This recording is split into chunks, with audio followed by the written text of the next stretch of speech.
Bismillahirrahmanirrahim. Assalamualaikum warahmatullahi wabarakatuh. Alhamdulillahi rabbil alamin.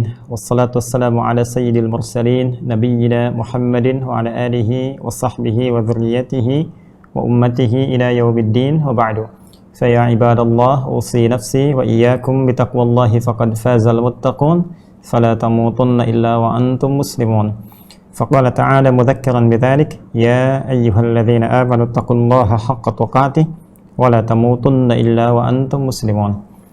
Saudara-saudariku yang khususnya terhubung melalui channel resmi dari Masjid Al-Irsyad di Surabaya, izinkan kami mengawali dengan bermohon kepada Allah Subhanahu wa taala semoga kita yang terhubung melalui ta'lim ini senantiasa dimuliakan dan diberkahi oleh Allah Subhanahu wa taala.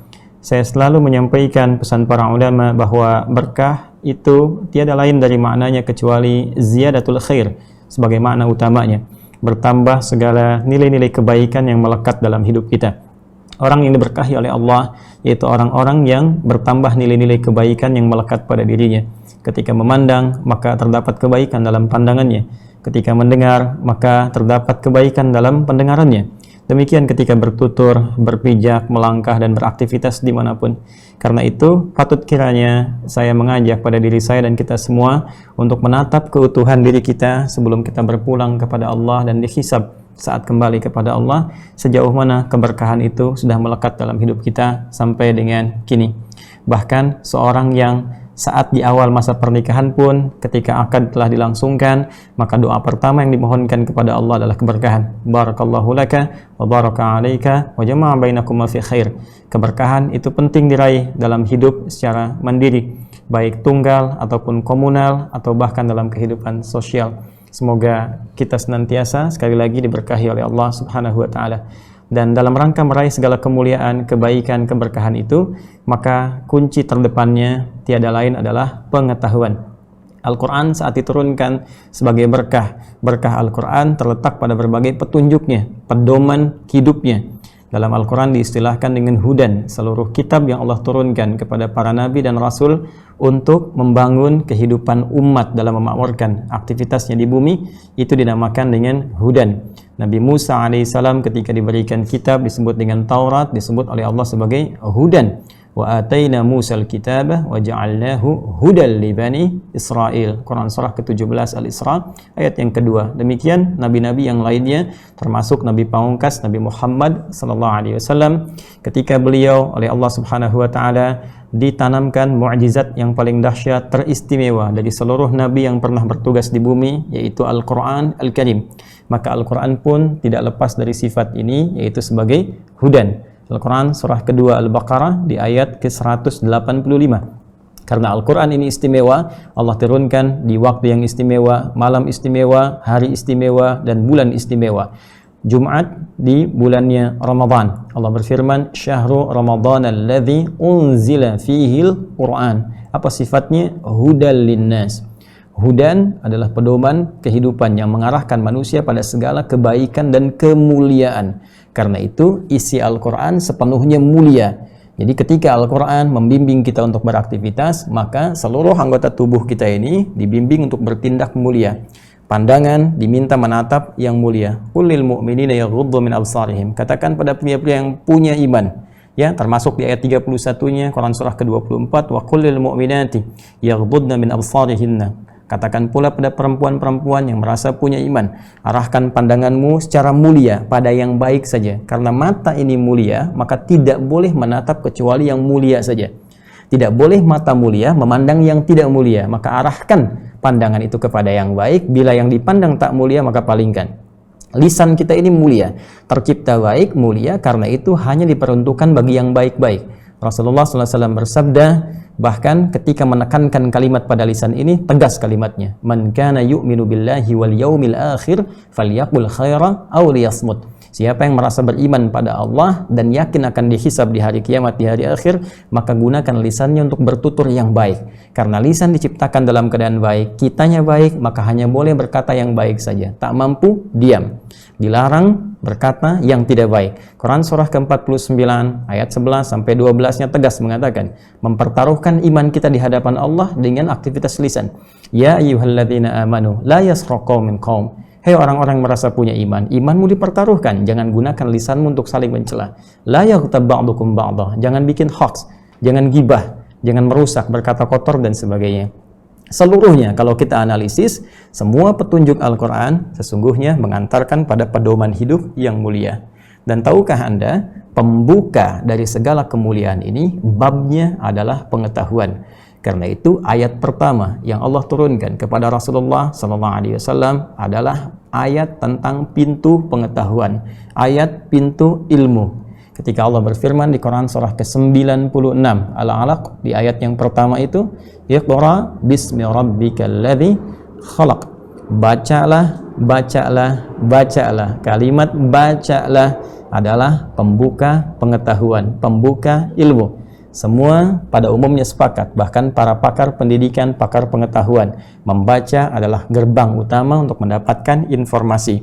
Informasi didapatkan dari sebuah data menjadi informasi ditransfer kepada knowledge, pengetahuan. Jadi ketika Allah turunkan ayat pertama, Iqra bismi rabbikal ladzi khalaq, bacalah, berdasar diniatkan karena Rabbmu yang menciptakan engkau saja begitu mudah, apalagi menuntun engkau untuk bisa memahami isi bacaan. Maka bacaan adalah gerbang pengetahuan. Sedangkan pengetahuan tidak mungkin sampai dengan baik kecuali membutuhkan sebuah sistem. Sistem itulah yang disebut dengan pendidikan, yang di dalamnya ada pengajaran, ada perhatian, ada kasih sayang, dan manajemen yang mengantarkan kita mendapatkan sebuah pengetahuan yang hakiki. Bagaimana Islam menampilkan esensi pendidikan sehingga melahirkan pejuang-pejuang pendidikan. Barangkali saya lebih berkenan untuk menampilkan temanya mengarah kepada Islam melahirkan pejuang-pejuang pendidikan. Tidak lebih kepada diksi membutuhkan. Karena kita yang butuh, Islam yang memberikan solusi. Islam tidak membutuhkan, tapi Islam memberikan arah. Islam memberikan pedoman. Dari pedoman itu melahirkan pejuang-pejuang pendidikan. Ini yang akan coba kita bahas dalam kisaran waktu ke depan. Semoga Allah berikan kemudahan, taufik untuk kita belajar bersama-sama, memahami dan mengamalkan apa yang telah kita pelajari. Demikian mukaddimah yang saya sampaikan. Sekarang mari kita memulai. Seperti apa Al-Quran memberikan gambaran tentang keutamaan pendidikan dan korelasinya dengan konteks kepahlawanan yang setiap tahun, khususnya di negeri kita tercinta. Alhamdulillah kita diingatkan, diperingati tentang Hari Pahlawan, yaitu tanggal 10 November setiap tahunnya, dan tentunya kota Surabaya memiliki sejarah tersendiri dengan penetapan 10 November ini. Apa kaitan sisi kepahlawanan dengan pendidikan? Bagaimana Al-Quran memberikan arahan dan narasi tentang itu semua? Itu yang akan coba kita sajikan dengan izin Allah Subhanahu wa Ta'ala. Baik teman-teman sekalian, karena kita berbicara dalam persepsi Islam, maka tidak akan keluar dari sumber keislaman yang pokok, yaitu Al-Quran dan sunnah atau hadis Rasulullah Sallallahu Alaihi Wasallam. Karena itu kita akan batasi referensi utama kita dari Al-Quran, kemudian hadis, lalu dari situ kita akan mencoba melihat bagaimana para ulama kita menerangkan tentang paparan itu yang bisa kita ambil intisarinya dan amalkan pemahaman yang telah kita dapati. Mari kita mulai dari Al-Quran surah ke-9 At-Taubah di ayat yang ke-122 ya. Baik, Al-Quran surah ke-9 ya, At-Taubah atau Al-Bara'ah. Saya sering menuliskan dengan angka dan ada sebagian kawan-kawan yang meminta untuk menyebutkan surahnya, maka mulai saat ini saya mencoba untuk menampilkan dalam kurungnya ya, At-Taubah atau Al-Bara'ah di ayat ke-122 ya, di paling kiri sebelah bawah halaman 543 di mushaf standar. Baik teman-teman sekalian, ayat ini pertama penting kita tampilkan karena konteks perjuangan, konteks kepahlawanan tidak akan terlepas dari perjuangan. Sedangkan ayat ini adalah ayat yang diturunkan dalam konteks perjuangan ya. Dalam konteks apa? Perjuangan. Ini poinnya. Dan yang paling menarik, ini yang paling dahsyat, di dalam Islam, seluruh aktivitas, jangankan aktivitas yang kompleks, yang berat, ya, thiqala, bahkan yang khifaf, infiru khifafa wa thiqala, ya. Jadi yang ringan pun, yang sepele pun, itu tidak akan pernah dilepaskan dari konteks keimanan, dari konteks ketulusan, dari konteks penghambaan kita kepada Allah Subhanahu wa taala. Karena itu dasar setiap aktivitas kita diikat oleh hadis Nabi sallallahu alaihi wasallam agar diarahkan, dilakukan karena Allah Subhanahu wa taala. Hadis standar dasarnya bahkan dibuka oleh para ulama-ulama hadis, terkhusus Al-Imam Al-Bukhari dalam kitab sahihnya, di kitab yang pertama, ya, kitab Bad'ul Wahyi, hadis nomor pertama, ya, dari Umar bin Al-Khattab radhiyallahu taala anhu qala Rasulullah sallallahu alaihi wasallam innamal a'malu binniyat. Nabi menegaskan bahkan setelah itu dengan redaksi yang sangat kuat, kullu amrin dzibalin la yubda'u fihi bismillahirrahmanirrahim fahuwa abtar. Setiap perbuatan baik, apapun yang dikerjakan, yang tidak diniatkan, diarahkan karena Allah, ya, tidak disebutkan di lisan kita. Maksud penyebutan ini untuk menguatkan arah hati kita supaya menegakkan semuanya karena Allah. Dengan kalimat Bismillahirrahmanirrahim. Ya, kalau mau disingkat Bismillah, fahuwa abtar, maka terputuslah keberkahannya dalam konteks kehidupan dunia dan terputus pahalanya dalam konteks kehidupan akhirat. Contoh, Anda, saya, atau kita mau minum nih, minumannya halal, bagus. Tapi apakah setiap minuman yang diminum itu berkah? Belum tentu. Ya, ciri keberkahan, apa yang kita konsumsi melahirkan manfaat yang baik. Misal, makannya sedikit tapi berkah, maka makanan itu akan diolah oleh tubuh dalam proses metabolisme, kemudian menjadi tenaga. Tenaga ini jadi kekuatan yang bisa kita gunakan pada segala yang baik. Mudah untuk ibadah, mudah untuk sholat, baca Al-Quran, bekerja yang baik-baik gampang. Itu berkah namanya. Adapun orang-orang yang makan banyak tapi tak berkah, maka ini tidak bisa menjadi tenaga yang kuat yang diarahkan pada kepentingan yang baik, bahkan ibadah. Hati-hati, makan banyak tapi sholat malas. Makan banyak baca Quran, menghafal Quran malas. Makan banyak bekerja malas. Ini menunjukkan ada yang tidak berkah dalam apa yang dikonsumsi. Konteks keduniaan. Jadi ketika diminum, ketika dimakan, jadi berkah, jadi tenaga yang baik. Pada saat yang bersamaan dituliskanlah sebagai pahala kebaikan untuk konteks pulang ke akhirat. Karena saat makanan dimakan, yang keluar kotoran. Kalau cuma dunia, selesai di sini. Tapi kalau kita niatkan Bismillahirrahmanirrahim karena Allah, maka perbuatan baik ini nanti diksinya di Al-Quran disebut dengan hasanah. Hasanah itu setiap perbuatan yang punya nilai pahala, ya, baik dan punya nilai pahala. Quran surah ke-6 Al-An'am ayat 160. Man jaa'a bil hasanati falahu asyru amthaliha. Siapa yang mengerjakan satu perbuatan yang baik yang punya nilai akhirat, punya nilai pahalanya, ya, falahu asyru amthaliha, paling sedikitnya dapat 10 kali lipat. Ya, jadi nanti ada beda-beda. Ya, nanti ada yang 700 kali lipat sedikitnya seperti infak, ya, itu di Quran surah kedua Al-Baqarah ayat 261. Mathalul ladzina yunfiquna amwalahum fi sabilillah kamathali habbatin ambatat sab'a sanabil fi kulli sumbulatin mi'atu habbah. Ya, jadi 1 tumbuh 7 kali 100 700. Bahkan bisa dilipat gandakan lebih daripada itu. Wallahu yudha'ifu liman yasha wallahu wasi'un alim. Nah, karena itu semua perbuatan kita itu diusahakan di dunia menjadi hasanah semua. Artinya apa? Dikerjakan berkah dan punya nilai pahala akhirat. Jalan jadi hasanah, berpakaian jadi hasanah, minum jadi hasanah. Karena itu kita diajarkan doa di Al-Quran menjadikan perbuatan dunia hasanah dan di akhirat hasanah itu nampak sebagai pahala. Di Quran surah kedua Al-Baqarah ayat 201. Rabbana atina, ya, wa minhum may yaqulu Rabbana atina fid dunya hasanah wa fil akhirati hasanah wa qina adzabannar. Itu diantara rahasianya. Jadi semua perbuatan kita karena itu diikat dengan doa supaya jadi hasanah. Bangun tidur ada doanya, makan ada doanya, minum ada doanya, berpakaian ada doanya, ke toilet jangankan doa, kakinya diatur, keluar dengan masuk itu berbeda, doanya tidak sama, ke masjid demikian, semua ada doanya.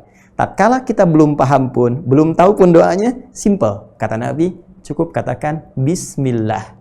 Dan arahkan hati kita semua karena Allah. Bismillahirrahmanirrahim. Saya ingin katakan, dalam konteks yang simple saja, semua dilakukan karena Allah, apalagi dalam konteks perjuangan. Yang pertaruhannya tidak hanya aktivitas fisik saja, tapi juga bisa ke harta dan nyawa. Ya, bisa ke harta dan nyawa. Jadi aktivitas yang tidak mempertaruhkan nyawa saja diikat dengan konteks ibadah, apalagi yang perbuatan ini, aktivitas ini mempertaruhkan segala potensi-potensi terbaik yang kita kerjakan dalam hidup, baik harta apalagi nyawa. Karena itu kalau kita mengaji misalnya, kita ambil hadis yang standar ya. Yang standar diantaranya misalnya Riyadhus Shalihin ya. Ada kan Al-Arba'in 42 hadis karya Imam An-Nawawi Ad-Dimashqi. Setelah itu Riyadhus Shalihin ya. 1856 hadis. Coba dilihat hadis yang ke-8.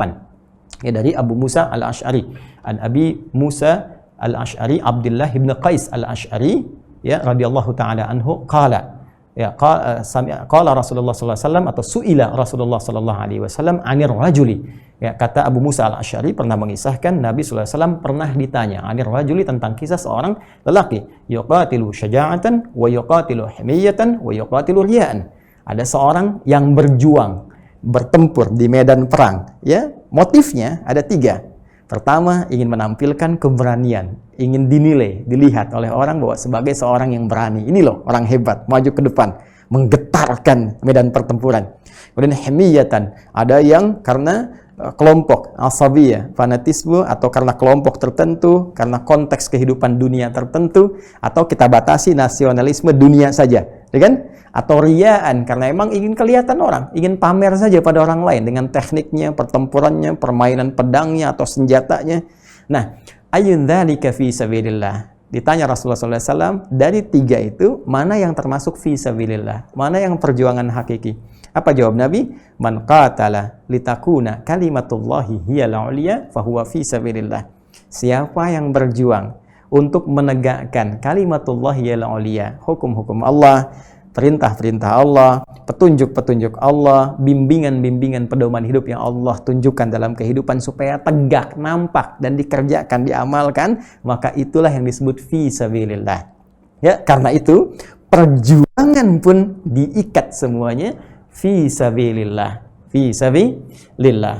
Nah, ini apa yang ingin saya sampaikan. Ketika ayat ini turun, teman-teman sekalian, Quran surah 9 ayat 122, itu suasananya sedang dalam konteks semangat yang luar biasa, menyongsong fi sabilillah dalam bentuk perjuangan fisik yang pertaruhannya mengorbankan nyawa. Ya, maka apa yang terjadi? Banyak orang semangat sehingga dalam konteks ini beberapa majlis ilmu, kadang-kadang ada beberapa yang tidak diikuti Nabi sallallahu alaihi wasallam peperangan, seperti ada utusan-utusan tertentu untuk dinas intelijen dan sebagainya. Dengan ada turun Al-Baqarah yang At-Taubah ya. At-Taubah ayat 41 itu infiru khifafan wa thiqala, pergilah berangkat bersama Nabi kalau Nabi keluar ringan atau berat. Ada yang berangkat dan bareng-bareng banyak seperti di Ibnu Katsir disebutkan, ada yang ketika Nabi tinggal ada untuk melihat saja, analisis intelijen, orang pada ikut juga karena melihat bahwa itu peluang perjuangan fi sabilillah yang akan mendapatkan balasan dahsyat. Nah, dalam konteks dan suasana itulah ketika semua orang mengartikan berjuang, semangat keluar semua. Apalagi nanti ketika turun At-Taubah ayat 120-nya sebelum yang ini. Ya, makana li ahli al-Madinati wa man haulahum lil a'rabi ya ayatakhallafu ar Rasulillah sallallahu alaihi wasallam. Hei, tidak patut dari kalangan ahli Madinah, termasuk kalangan orang-orang Arab sekitarnya, apalagi orang-orang beriman, ya. Kalau Nabi sudah menetapkan keluar untuk berjuang, malah kemudian desersi, berpaling dari Rasulullah sallallahu alaihi wasallam. Maka dengan ayat ini semua pengen keluar, semua semangat. Termasuk ketika Nabi pun sedang tidak bertugas untuk keluar. Ya, pengen banget semua keluar, maka turunlah kemudian Quran surah 9 At-Taubah ayat 122 yang mengangkat derajat pengetahuan sekaligus membuka konsepsi pendidikan dalam Al-Quran. Ini yang paling dahsyat. Apa ayatnya? Wa ma kanal mu'minuna liyanfiru kaffah. Ya, tidaklah setiap orang-orang yang beriman itu, yang yakin kepada Allah, yang punya kekuatan iman di sanubarinya, semua harus bergerak, berangkat seluruhnya berjuang ke medan peperangan. Perjuangan fisikal. Ya, falaula nafara min kulli firqatin minhum ta'ifah, maka mengapa tidak ada dari segelintir mereka itu, tidak harus semuanya berangkat. Ada yang menetap kemudian untuk belajar. ya, liyatafaqahu fid din, ya, supaya mereka fokus untuk mempelajari, menggali, memahami ketentuan-ketentuan pedoman yang ada dalam ad-din, petunjuk-petunjuk Islam. Waliyunziru qaumahum idza raja'u ilaihim la'allahum yahdharun, dan supaya mereka belajar dengan itu semua untuk memberi peringatan kepada kaumnya ketika kembali lagi. Karena itu di Ibnu Katsir ya rahimahullah, tafsiran ayat ini ada 3 jenis. Ada yang mengartikan ketika semua keluar, kemudian turun ayat ini supaya sebagian belajar dengan Nabi. Ada yang mengatakan orang yang keluar dengan Nabi pun dalam medan peperangan pasti banyak pelajaran-pelajaran. Kadang ada ayat turun, kadang ada hadis tentang macam-macam, tentang sholat, tentang bersikap, tentang bagaimana saat ribat dan sebagainya. Itu belajari juga, jangan fokus kepada perangnya aja, pelajari semua apa yang disampaikan oleh Nabi, termasuk pendidikan-pendidikannya. Boleh jadi saat pulang itu disampaikan lagi. Ada yang mengatakan sebagiannya saat berperang Nabi tidak ikut, mungkin ada dinas tertentu yang keluar untuk misalnya pengawasan, untuk pemantauan, Nabi menetap di Madinah, jangan semua ikut mantau. Maka sebagian yang tidak ikut belajarlah bersama Rasulullah sallallahu alaihi wasallam. Tapi yang ingin saya sampaikan adalah ketika ayat ini turun, ada komentar-komentar yang sangat menarik dari para ulama-ulama tafsir. Ya, Imam Al-Maraghi misalnya, beliau menilai bahwa ketika ayat tentang ilmu ini sebagai pembuka pintu pendidikan, ya, konsepsinya nanti kita turunkan, disandingkan bahkan disamakan nilainya dengan perjuangan fisik, ya, dan diberikan satu kesamaan sebagai jihad fi sabilillah, jihad fi sabilillah. Maka komentar para ulama tafsir sangat menarik. Ketika ayat tentang ilmu, ayat tentang pengetahuan, Imam As-Sa'di dalam tafsirnya langsung memberi komentar, hada fadilatul ilmi. Ya, ayat ini ketika turun sangat menunjukkan keutamaan tentang pengetahuan. Nah, Imam Al-Maraghi dalam tafsirnya lebih menjelaskan lagi. Kata beliau bahkan ayat ini disamakan nilainya dengan perjuangan fisik fi sabilillah, seakan-akan memberi isyarat sekalipun ada dalam konteks perjuangan fisik, ketika ada yang lain tidak ikut serta karena ada perjuangan ilmu yang punya peran sama dengan perjuangan fisik, ya, maka orang yang belajar pengetahuan pun disamakan nilainya sebagai mujahid fi sabilillah sama dengan yang berjuang secara fisik. Dan bila perjuangan fisik ini, catat kalimat ini, bila perjuangan fisik ini belum ada tuntutannya, belum ada pembelaan yang harus keluar, yang dipertaruhkan dengan fisik-fisik orang-orang beriman, orang-orang mukmin, maka kedudukan belajar pengetahuan ad-din, agama yang akan dibawakan oleh kita untuk diamalkan dan menunjukkan kemuliaan Islam, litakuna kalimatullahi hiyal ulya, maka status belajar pengetahuan nilainya akan lebih tinggi dibandingkan dengan tuntutan perjuangan fisik ketika itu tidak ada. Kalau ini belum ada, maka ini yang unggul. Ya, maka ada sementara riwayat dan ini dicantumkan di kitab Adabul Alim wal Muta'allim karya Syekh Muhammad Hashim bin Ash'ari, ya, ditimbang di akhirat kemudian 2 bagian, yaitu damu syuhada wa hibrul ulama, ya, darahnya para syuhada dan kemudian tintanya para ulama, tokoh-tokoh pendidikan, para pejuang-pejuang pengetahuan.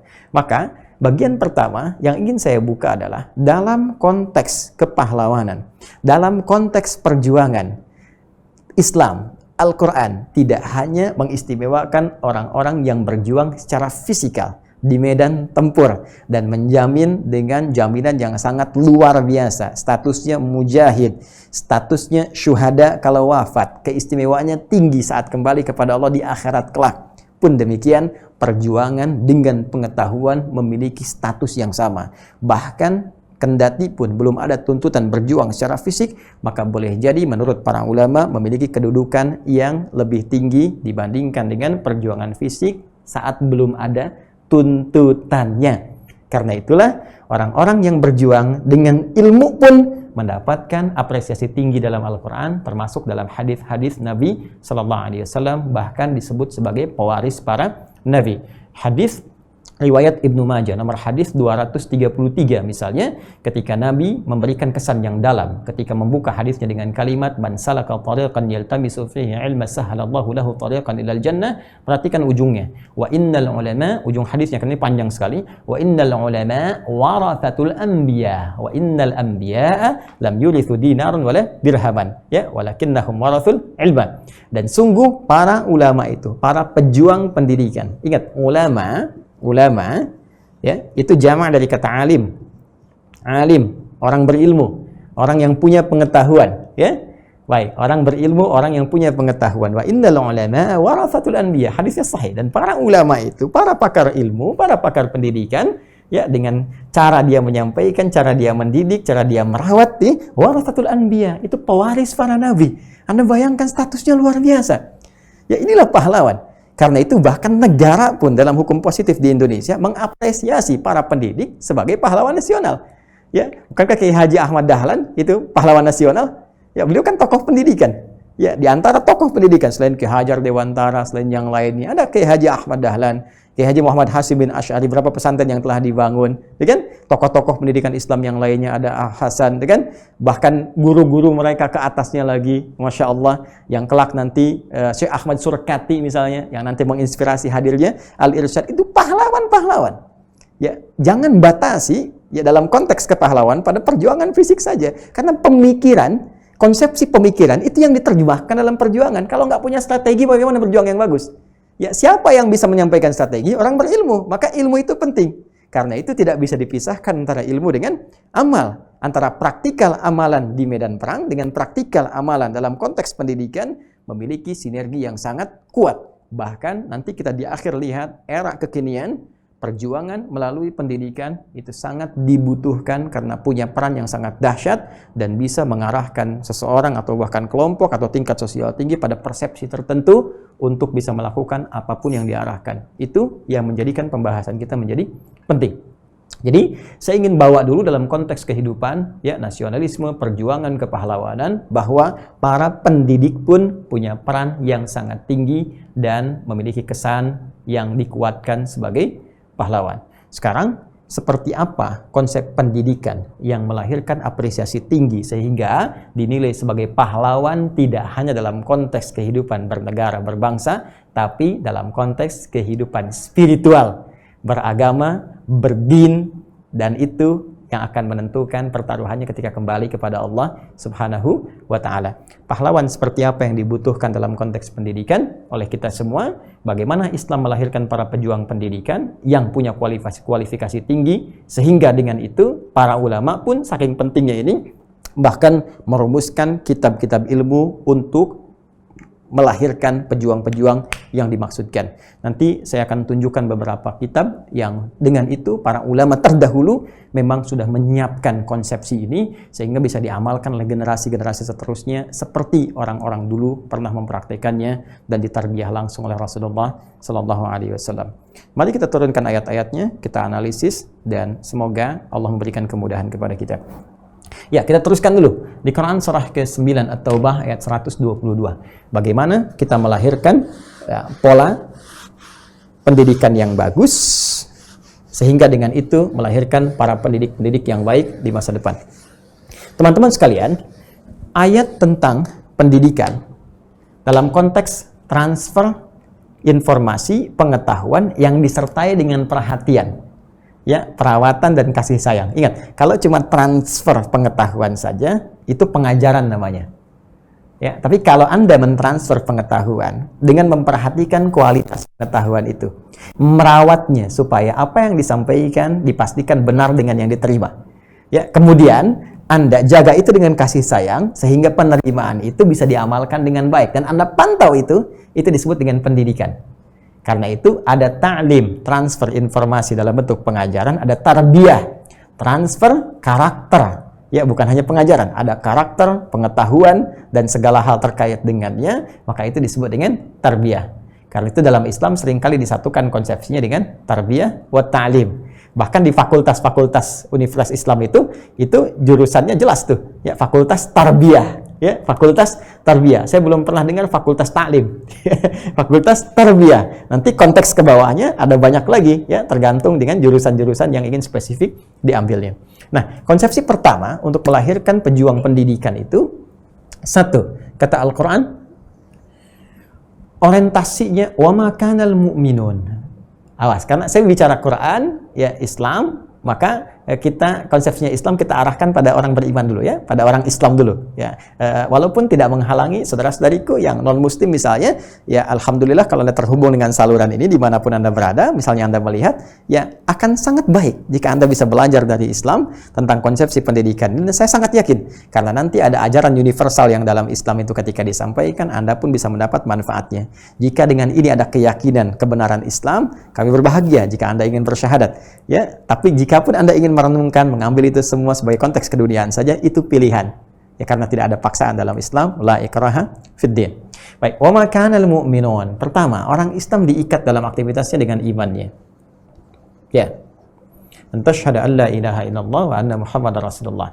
Dan tidaklah bagi seluruh hamba-hamba yang beriman, orang-orang yang yakin dengan Allah Subhanahu wa taala. Teman-teman sekalian, tidak bermaksud mengajari, hanya ingin mengingatkan saja bahwa ketika ayat-ayat dibuka dengan kalimat iman, maka tuntutannya adalah arahan untuk bisa mengarahkan seluruh aktivitas kita secara singkat, ya, secara singkatnya dikerjakan hanya karena Allah saja. Itu poinnya. Dikerjakan karena siapa? Allah saja. Ya. Jadi kalau kita urutkan begini, konsepsi dasarnya, semua perbuatan yang kita kerjakan itu disebut amal. Amalun. Jamaknya a'mal, ya. Ya, ini jamaknya. Jadi ada fa'alun, ada amalun. Biasanya penekanannya di Al-Qur'an diksinya berbeda. Ya, kalau Allah perbuatannya itu selalu disebut dengan fa'alun. Fa'alun. Wallahu yaf'alu ma yurid. Ya, tidak pernah menggunakan amila ya'malu. Tapi kalau manusia itu ada amal, ada fa'al. Biasanya kalau fa'al di redaksi Al-Qur'an jadi negatif ketika disebutkan ke perbuatan manusia. Tapi kalau yang netral itu amal. Amal itu secara sederhananya adalah setiap aktivitas, perbuatan yang akan dipertanggungjawabkan, disoal. Ya, karena itu di pekerjaan di kantor pun itu disebutnya amal. Ma'amaluk, apa pekerjaanmu? Ya, fi hadhihi syarikah, di kantor ini misalnya. Ya, orangnya amil, ya. Aktivitasnya disebut wazifah, karena itu yang beraktivitas muwazzaf, tapi pekerjaan formalnya amil, amal. Ya, amalun. Kenapa di kantor disebut dengan amal? Karena dinilai. Ya, dilaporkan, dilihat laporannya, ada supervisornya, ada pengawasnya, dipertanggungjawabkan, bagus, karir meningkat, apresiasi tinggi, gaji naik, gitu kan? Ratib, ya, pahala pokoknya, bayaran pokoknya disebut ujrah, gitu kan? Ada taksi ujrah kalau Anda ke Timur Tengah itu, begitu Anda naik, selesai Anda bayar kan? Terus Anda kasih bonus, ya. Nah, demikian semua aktivitas kita pun disebut dengan amal. Ketika menggunakan kata amal, maka konsekuensinya semua perbuatan kita akan ditanya. Dipertanggungjawabkan. Kapan? Ketika pulang kepada Allah Subhanahu wa taala. Dibuka lagi semua filenya sekalipun itu kecil. Itu yang ditegaskan ketika Allah mengatakan, "Faman ya'mal mithqala dzarratin khairan yarah wa man ya'mal mithqala dzarratin syarran yarah." Maka siapa yang berbuat sekecil apapun, sekecil atom, ya, dulu biji sawi, sekarang tafsiran kecil, pokoknya yang paling kecil lah, ya, atom, kalau ada yang lebih kecil lagi dari atom pun, ya itu, ya, proton, neutron misalnya, ya, itu sekecil itu pun pasti akan ditampakkan dan dipertanggungjawabkan hasilnya di hadapan Allah Subhanahu wa taala. Nah, ini kalau kita ingin mudah, ringan ketika kembali kepada Allah Subhanahu wa taala untuk mempertanggungjawabkan ini, maka sederhananya kerjakan semua ini diarahkan niatnya karena siapa? Allah saja. Karena itu diikat di Al-Bukhari nomor hadis yang pertama, kalimat Nabi tegas mengatakan innamal a'malu. Ya, sungguh semua perbuatan itu binniat, bergantung kepada niatnya. Faman kanat hijratuhu ila Allah wa rasulih, fa hijratuhu ila Allah wa rasulih. Maka arahkan semua perbuatan kita lillah karena Allah berdasar petunjuk Rasulullah sallallahu alaihi wasallam. Ketika semua perbuatan ini asalnya netral nih. Ya, dikerjakan baik jadi positif lillah, jadi berubah namanya jadi saleh. Saleh. Jadi kalau perbuatan kita kerjakan karena Allah, minum saya kerjakan karena Allah, maka minum itu menjadi amal saleh. Makan saya kerjakan karena Allah, makan jadi amal saleh. Bekerja saya kerjakan karena Allah, pekerjaan jadi amal saleh. Ya, Kalau kita tidak niatkan, netral saja dunia. Tapi kalau maksiat, jadi salah sih, negatif. Ini saleh, ini salah. Karena itu, semua perbuatan yang dikerjakan, yang dibuka oleh Al-Quran, menggunakan kata iman, itu umumnya, setelahnya, dirangkai dengan kalimat amal saleh. Ya, silakan kalau nggak percaya. Paling gampang, surah ke-103. Ya, wal 'asr, innal insana lafi khusr, illa alladzina amanu wa 'amilus shalihat. Ya, ini nanti akan diakumulasikan amal saleh menjadi bekal kita ke surga. Ya, dengan izin Allah, dengan rahmat Allah. Karena itu, kalimat surga pertama dalam Al-Quran diikat amalnya dengan iman dan amal saleh. Buka Quran surah kedua, Al-Baqarah, di ayat ke-25. وَبَشِّرِ الَّذِينَ آمَنُوا وَعَمِلُوا الصَّالِحَاتِ أَنَّ لَهُمْ جَنَّاتٍ تَجْرِي مِنْ تَحْتِهَا الْأَنْهَارُ. Baik, ya. Nah, yang ingin saya katakan, dalam konteks kita mendapatkan ilmu pun, pengetahuan pun, dalam konteks kita mengikuti dalam dunia pendidikan, even itu maaf, Anda misalnya statusnya apa nih? Apakah pengajar? Di lembaga pendidikan Al-Irsyad ada pengajarnya, ya, termasuk pengajarnya, murid-muridnya, musyrifnya, muslifatnya, para orang tua yang mengajar anak-anaknya. Karena pada hakikatnya kita semua pengajar dan pembelajar.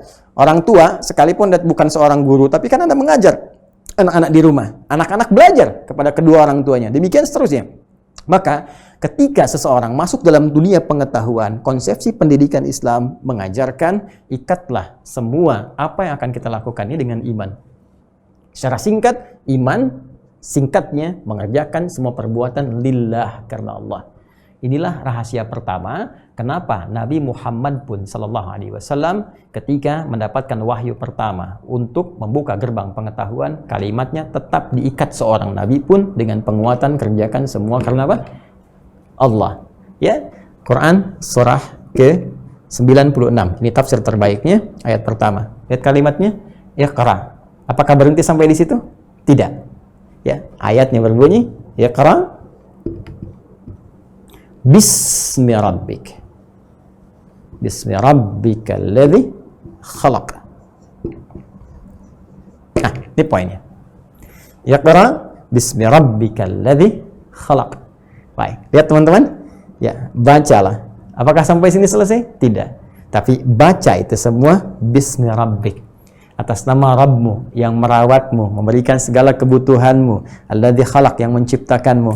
Di antara rahasia besar dari kalimat wahyu pertama yang turun kepada Rasulullah ini adalah kita gali dalam konteks hadisnya. Bukankah ketika awal pembuka diksi ini, Iqra ini disebutkan secara terpisah, Iqra, bukankah jawaban Nabi, ma'ana biqari? Saya nggak bisa baca, kan? Karena memang Nabi ummi, tak bisa baca, tak bisa menulis. Itu anugerah dari Allah untuk membuktikan kebenaran Al-Quran, supaya tidak diduga Al-Quran rekayasa atau buatan Rasulullah Sallallahu Alaihi Wasallam. Dan lihat kalimatnya, ya, lihat secara nahu, secara balaghah. Nabi tidak mengatakan ma qara'tu, saya nggak bisa baca. Tapi yang Nabi katakan ma ana biqari. Ya, ma nafi bertemu dengan ba, taukid, ya, ba itu ma nafi bertemu dengan ba, huruf jar sebelum kalimat akhir, itu di balaghah menjadi taukid namanya. Ya, jadi ketika mengatakan ma ana biqari, ya. Contoh lain ada ma, ada laisa. Misal di Quran surah 95 ayat terakhir, alaisallahu bi ahkamil hakimin. Allah bisa mengatakan misalnya begini di luar Al-Quran, alaisallahu ahkamal hakimin. Tapi ketika ba ingin memberikan penekanan, penguat, taukid, bukankah Allah hakim yang sebenar-benarnya? Ya, hakim yang seadil-adilnya, yang sedahsyat-dahsyatnya. Nah, Nabi dalam konteks hadis tadi ya mengatakan ma ana biqari, aku benar-benar ingin mengatakan aku nggak bisa baca. Dua kali, Iqra, ma'ana biqari. Ketiga kali, diperlukan dalam hadisnya. Setelah itu, tenang, nyaman, ya, belajar butuh ketenangan, jangan rusuh, jangan gelisah-gelisah. Baik, turunlah kemudian. Iqra, bismi rabbikal ladzi khalaq. Muhammad sallallahu alaihi wasallam. Baca, bukan karena engkau nggak pernah belajar baca. Bukan karena engkau nggak punya guru mengajarkan kau membaca. Bukan karena engkau nggak pernah sekolah, nggak ada madrasah, dan tak mampu membaca. Lakukan semua karena Allah. Dan kalimat Rabb dengan sifat rububiyah yang disebutkan. Ya, bukankah sifat rububiyah yang dilekatkan kepada Allah dengan namanya Rabb menjamin semua kedahsyatan Allah dengan sifat rububiyahnya, merawat, memberikan kebutuhan, memberikan ampunan kalau berdosa, memaafkan kalau salah, menyiapkan segala keperluan kita, memberikan rezeki yang sesuai maslahat kita, semuanya dijamin oleh Allah Subhanahu wa taala. Karena itu di Quran surah ke-7 ayat 172, ketika kita masih dalam kandungan usia 4 bulan terjadi komitmen antara kita, usia 4 bulan di Al-Arba'in, nomor hadis yang keempatnya dari Ibnu Mas'ud radhiyallahu taala anhu, ya, ketika dibangun komitmen dengan Allah dan Allah mengatakan wa idz akhadha rabbuka min bani adama min zuhurihim dzurriyyatahum wa asyhadahum ala anfusihim alastu bi rabbikum, ya, qalu bala syahidna, bukankah aku Rabb, ya, Tuhan yang akan merawatmu, memberikan kasih sayang padamu, memaafkan kau kalau salah, mengampuni kalau dosa, memberikan petunjuk, menyehatkan kalau sakit, ketika kau meminta aku kabulkan dengan cara yang benar, siap menjadikan aku Tuhan, siap ya Allah, bala, ya, syahidna, kami bersyahadat. Baik, di sini perhatikan, seakan Allah yang memberikan jaminan, hei, jangankan membuat kamu bisa mengikuti bacaan, ya, mencipta kamu aja begitu mudah, aku yang menciptakan engkau, menjamin segala kebutuhan, apalagi cuma membuat engkau bisa mengikuti bacaan. Ya, karena itu ada beberapa analisis yang menganalisis kenapa di sini alifnya dipertahankan. Ya, padahal ya, bisa dituliskan misalnya dengan ini, dihilangkan untuk takhfif, ya, ba seperti Bismillahirrahmanirrahim, ba sin mim, gini kan? Bismillahirrahmanirrahim, ya kan? Alifnya hilang kan? Ya, hamzah wasalnya hilang. Asalnya kan begini, ba, ya kan? Hamzah wasal, sin, mim. Disebut wasal karena bisa disambungkan saat dibaca bismi dan bisa ditakhfif dengan hilang. Ya, kenapa ini masih muncul? Ya, ada satu kajian di ilmu bahasa, karena saya spesialisasi juga di ilmu bahasa, pernah belajar, ya. Jadi teman-teman sekalian, alif itu diantara fungsinya kan untuk memanjangkan huruf sebelumnya, harakatnya pasti fathah, ya, fataha, fa ta dengan ha, fa ta ha, ya kan? Dikasih alif ini jadi fatah, ya, kasih alif ini jadi fatah, gitu kan? Baik. Kemudian hamzah itu pada mulanya kalau kita belajar di ilmu aswad, termasuk di tajwid misalnya kan, Syekh Aiman Aswad tuh punya buku bagus juga ya tentang tajwidnya. Beliau juga menerangkan tentang ini. Jadi di ilmu aswad tuh gini, huruf hijaiyah itu menarik. Jadi kalau dibunyikan, teman-teman sekalian, 29, dituliskan 28, ya. Terus kalau kita bunyikan, kan yang pertama selalu di Indonesia tuh dibilangnya alif kan? Alif, ba, ta, sa, jim sampai ya kan? Alif, ya, ba, ta. Padahal ini kan hamzah wasal. Tapi minjem harakat di alif, ya, minjem harakat di alif karena saat itu belum ditemukan. Nanti ketika muncul Khalil bin Ahmad Al-Farahidi, itu seorang pakar bahasa, penemu ilmu arud, jadi menemukan nanti huruf hamzah tempatnya dekat dengan ain. Jadi kalau ain di sini, wastul halaq, ain dengan ha tempatnya di sini. Nah, di bawahnya itu ada hamzah dengan ha, ya, ada hamzah a dengan ha di sini, ya. Di sini ada pita suara laring, ada pita suara, di sini ada hamzah dengan ha, di sini ada ain dengan ha. Kemudian naik ke atas ada ha, bukan kha ngorok ya, tapi ha dengan gha, baru qaf dan seterusnya sampai keluar di bibir. Baik, ternyata hamzah dekat dengan ain. Karena itu diambillah kemudian bentuk hamzah mirip ain, ya, seperti ini. Cuman nggak punya perut. Kalau punya perut itu ain, kalau nggak punya perut itu hamzah. Nah, cuma karena di awal udah minjem dari harakat alif, maka disebutlah dengan alif. Pahamnya di sini ya? Nah, disebut dengan apa? Alif. Jadi ketika disebutkan seperti ini fungsi hamzah wasal pun kadang-kadang diambil dari rumus apa? Rumus alif. Nah, yang paling menarik, ketika disebutkan ini padahal bisa hilang. Kenapa dipertahankan dan nyambung dengan ba? Ya, padahal ketika ada di tengah itu umumnya itu adalah alif. Alif itu bersambung dengan sebelumnya. Alif bersambung dengan sebelumnya. Alif itu nggak punya harokat. Alif tidak punya harokat dan harokatnya mesti fathah. Kenapa menunjukkan seperti ini tetap dipertahankan tingginya, mengambil dari harokat alif. Alif artinya panjang. Ya, secara filosofinya ingin memberikan kesan sesuatu yang dibaca dengan panjang sebelumnya. Karena ada alif, itu menunjukkan sebuah proses yang tidak mudah. Prosesnya panjang, prosesnya sulit. Kadang-kadang tidak mudah untuk ditempuh, kadang-kadang tidak cepat. Yang paling menarik, ini bisa dihilangkan.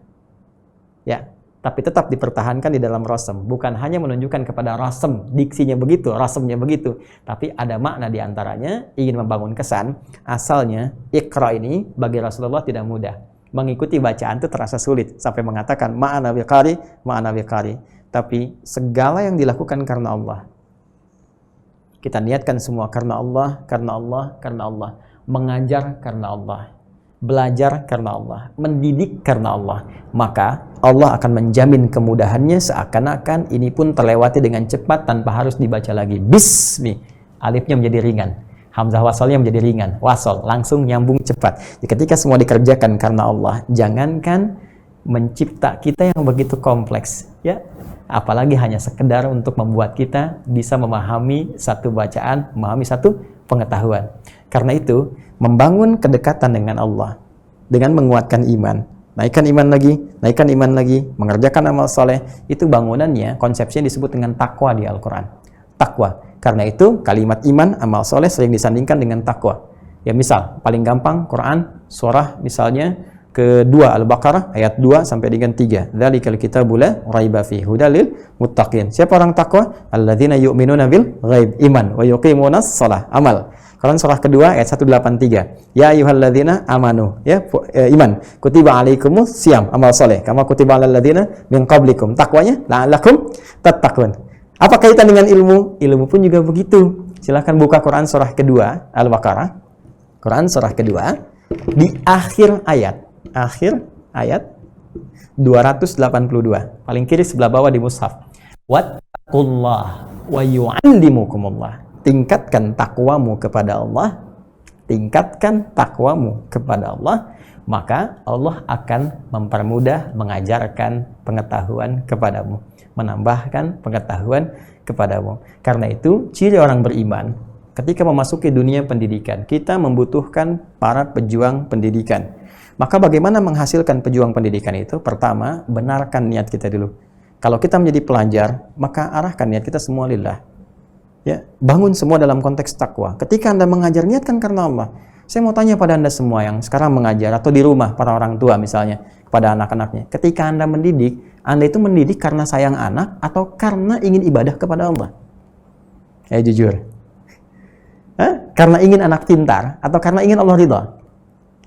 Ayo, guru-guru di sekolah ketika mengajar anak-anak itu, Anda mengajarkannya karena Allah memerintahkan Anda mengajar atau karena memang tugas saja sekolah? Ya, karena tuntutan sekolah, karena ingin dunia, ya? Karena ingin anak pintar dan sebagainya, itu berbeda dan hasilnya akan lain. Oke, silakan cek orang-orang yang belajar dengan Nabi di era-era pertama tuh, ya, era Darul Arqam, di rumah Arqam bin Abi Arqam, pemuda 17 tahun masuk Islam yang ke-17, mewakafkan rumahnya sebagai pendidikan dan 40 orang. Silakan cek hasilnya. Ya, itu setiap mereka melangkah, berpijak dimanapun setiap tempat membawa kesuksesan. Semua sukses. Jadi apapun hebat. Pindah ke Yathrib, kelak jadi Al-Madinah Al-Munawwarah. Di situ ada 12.000 sahabat Nabi sampai Nabi wafat sallallahu alaihi wasallam. 12.000 orang. Semua silakan cek bagaimana hasil kualitas pendidikan Rasulullah sallallahu alaihi wasallam. Semuanya dahsyat. Jadi kalau ada orang kaya, kayanya nggak nanggung. Kan ada yang kaya, kaya banget, kebangetan kayanya. Itu yang kebangetan kayanya banyak. Abdurrahman bin Auf, ya, kapaknya terbuat dari emas. Utsman bin Affan, asetnya masih ada sampai dengan sekarang.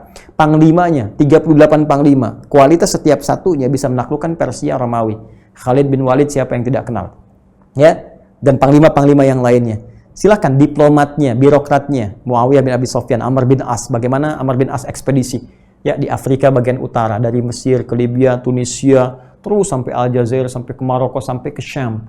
Ya, ke Syam, terakhir di Syam. Ya, ada Palestina sekarang, Lebanon, kemudian juga ada Jordania, kan?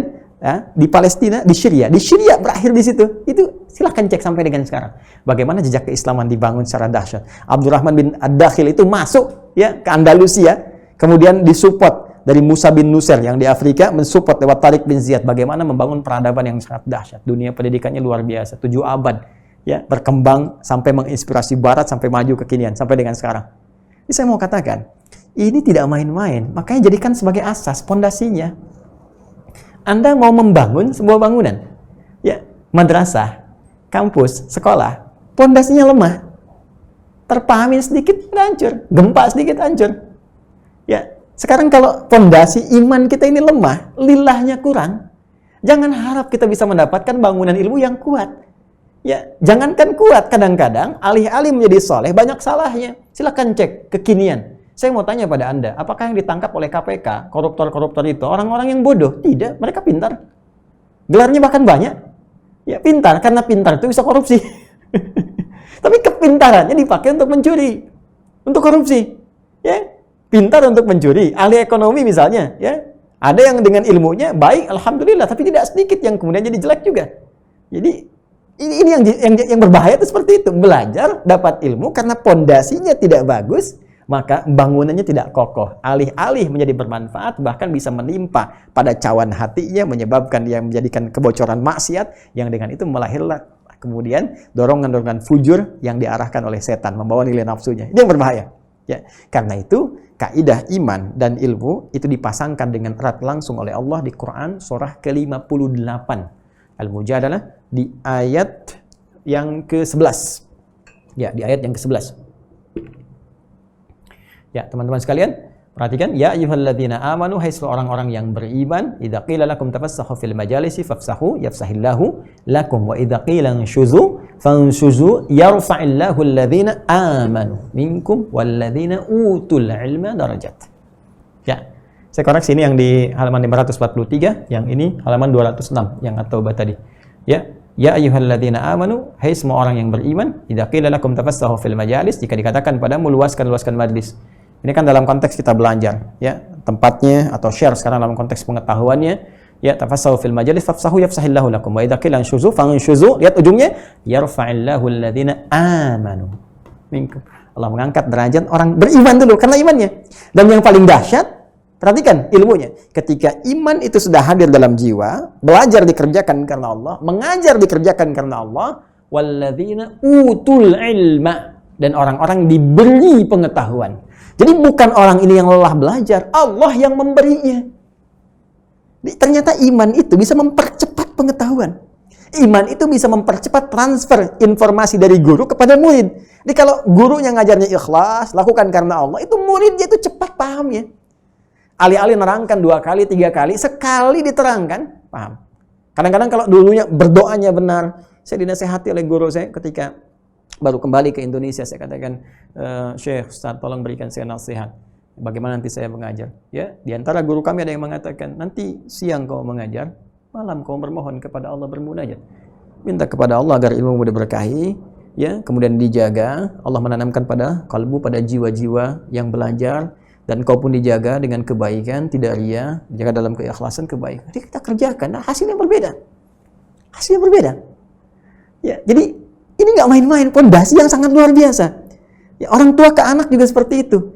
Jadi kalau orang tuanya hanya orientasi dunia saja, nyekolahkan anak hanya untuk pintar, belajar Quran untuk jadi hafidh, ya, terus mau jadi apa setelah hafidh? Saya sering katakan pada teman-teman yang minta doa, Ustaz doakan anak saya hafidh, jadi hafidh, ya ganti namanya jadi hafidh. Dalam tanda petik ya, dalam tanda petik. Maksudnya mungkin baik untuk jadi penghafal Quran dan sebagainya. Tapi yang mau saya katakan, niatkan semua lillah. Dan biarkan Allah yang membimbing dan membuka keadaan jiwa kita untuk menerima cahaya-cahaya itu. Ketika cahaya Rabbani itu masuk, Nur Rabbani masuk, maka yang belajar mudah mendapatkan pengetahuan, yang mengajar mudah menerangkan dan mentransfer pengetahuannya. Dan diberi bimbingan untuk merawat pengetahuan itu dengan baik menjadi amalan yang diutamakan. Itulah Nabi ketika mengarahkan kepada anak kecil Ibnu Abbas, Abdullah bin Abbas radhiyallahu taala anhuma itu, Ibnu Abbas ketika sering ada di majlis Nabi, merangkak, kadang bermain. Apa doanya sambil membelai? Allahumma faqihhu fid din wa 'allimhu ta'wil. Itu diantara bentuk kasih sayang yang hadir dan makna bagaimana mengawali proses pendidikan itu dengan iman atau pendekatan kita kepada Allah Subhanahu wa taala. Teman-teman sekalian,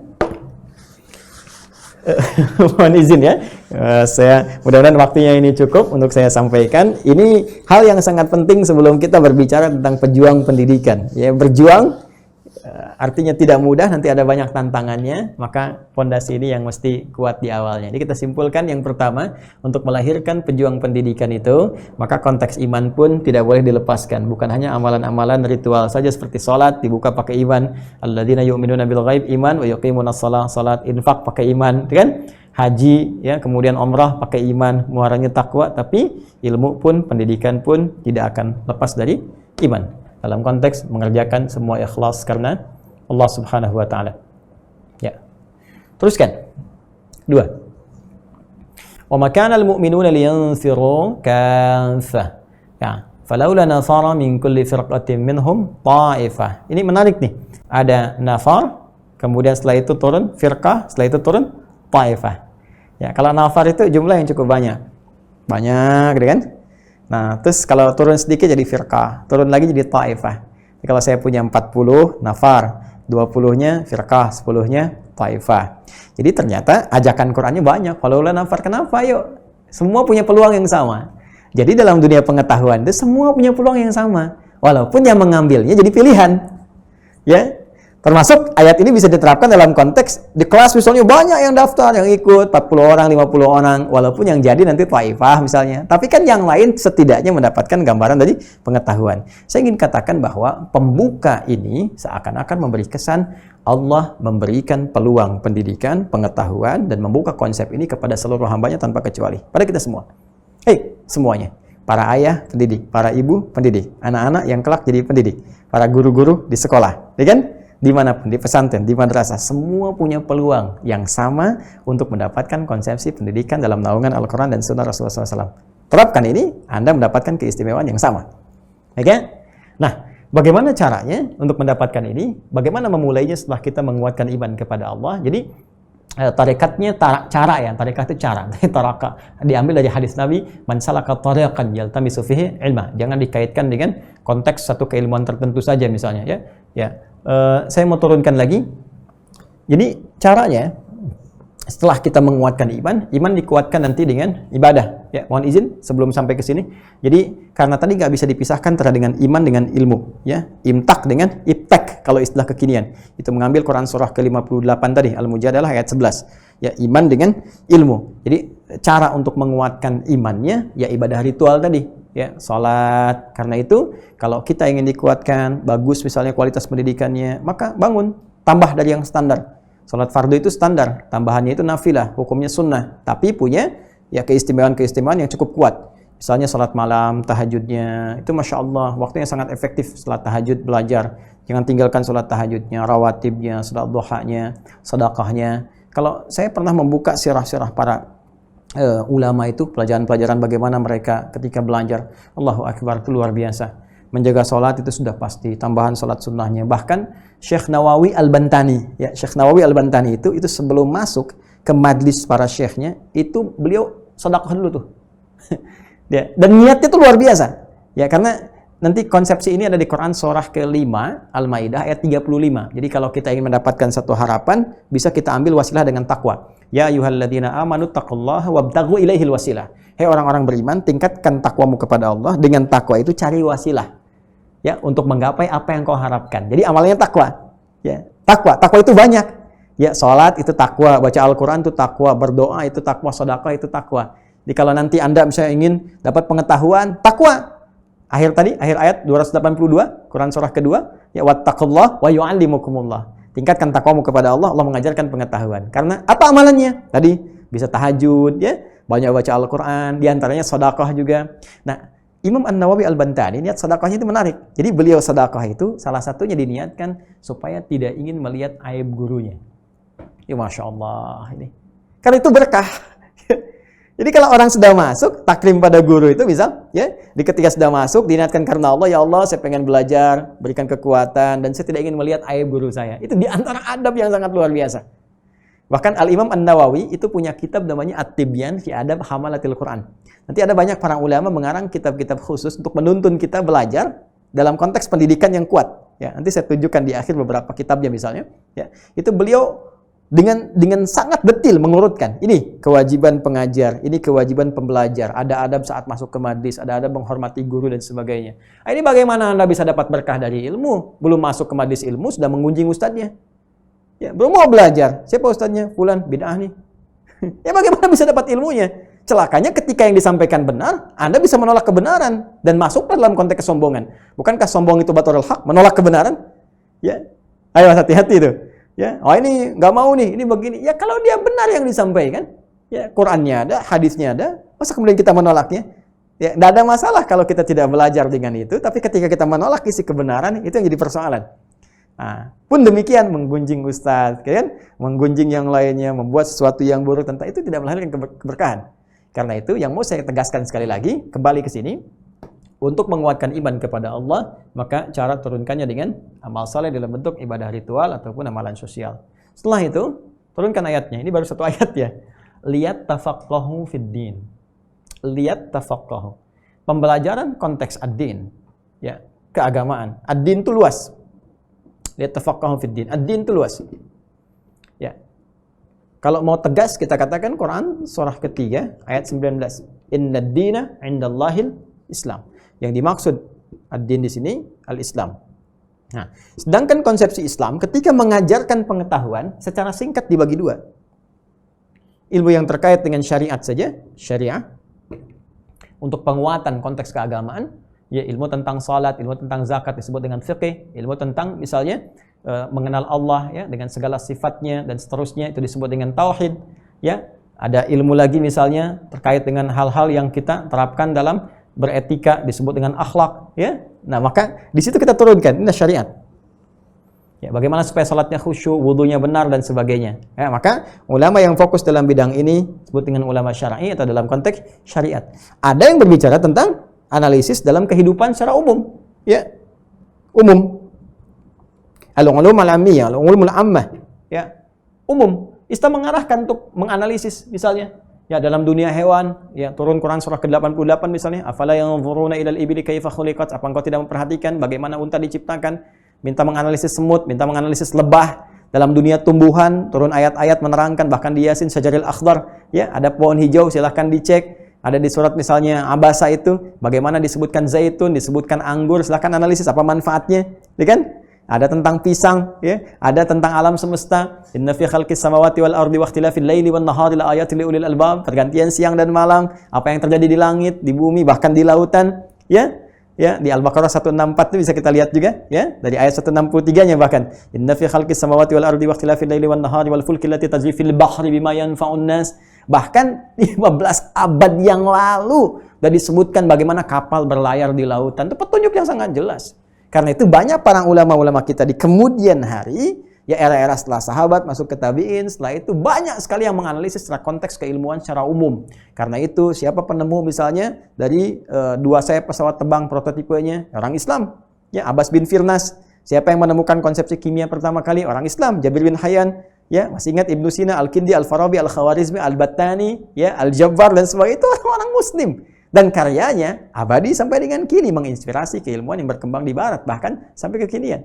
Jadi Islam memberikan solusi baik konteks syariat ataupun dalam konteks al-amma ulum ambiyah. Jadi kalau Anda misal belajar dalam konteks syariat, ada yang belajar fikih, belajar tafsir, belajar hadis, usul fikih, qawaid fikih dan sebagainya, ya kan? Ada yang belajar fisika, biologi, kimia dan seterusnya. Semua ini diikat dengan kalimat liyatafaqahu. Liyatafaqahu. Poinnya. Ada fiqih, faqaha yafqah. Ada tafaqqaha yatafaqah. Tambah ta, tasydid sebelum akhirnya. Ini faqaha yafqahu atau faqiha yafqahu artinya paham, mengerti. Paham. Mengerti. Kalau kita tambahkan ta di depannya, ya. Ilmu saraf di mazid, ya, bi harfaini ta dengan tad'if. Tambahkan dua huruf, satu ta depannya, kemudian tad'if huruf sebelum akhirnya.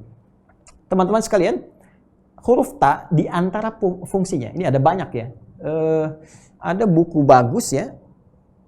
Teman-teman sekalian, ini saya juga pernah baca ini Mughnil Labib an Kutubil A'arib. Ya, karena karya Ibnu Hisham Al-Ansari, Mughnil Labib an Kutubil A'arib.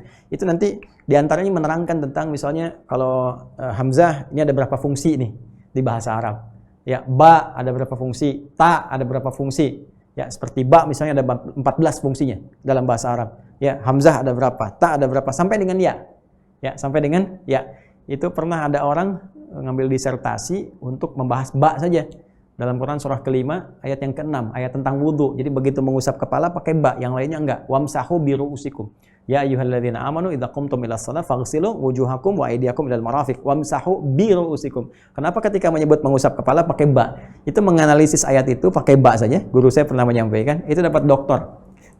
Ya, silakan Anda yang belum, ada ta, ada tha, ada jim, ada ha, ada kha sampai dengan dia, ya. Nah, ini ta di antara fungsi ta menunjukkan kesungguhan, serius. Sungguh-sungguh serius. Ya. Tasydid ini asalnya dua huruf yang disatukan, yang satu sukun, yang kedua berharakat.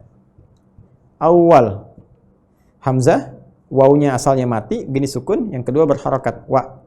Untuk menyingkat disatukan, double. Tapi tasdid sendiri punya arti syiddah. Ya, syiddah, sesuatu yang tidak mudah. Kadang-kadang ada tantangan, kadang-kadang sulit, ya. Kadang-kadang tidak mudah, kadang-kadang keras. Syiddah. Fi tasyaddud, fi ketat, sesuatu yang ketat. Perhatikan baik-baik. Dari sini saja kita bisa belajar. Lamnya perintah. Semua orang beriman. Iman kita dipertaruhkan. Duhai Anda para pendidik, para guru-guru muslim yang mengaku beriman. Orang tua muslim yang mengaku beriman. Anak-anak yang beriman.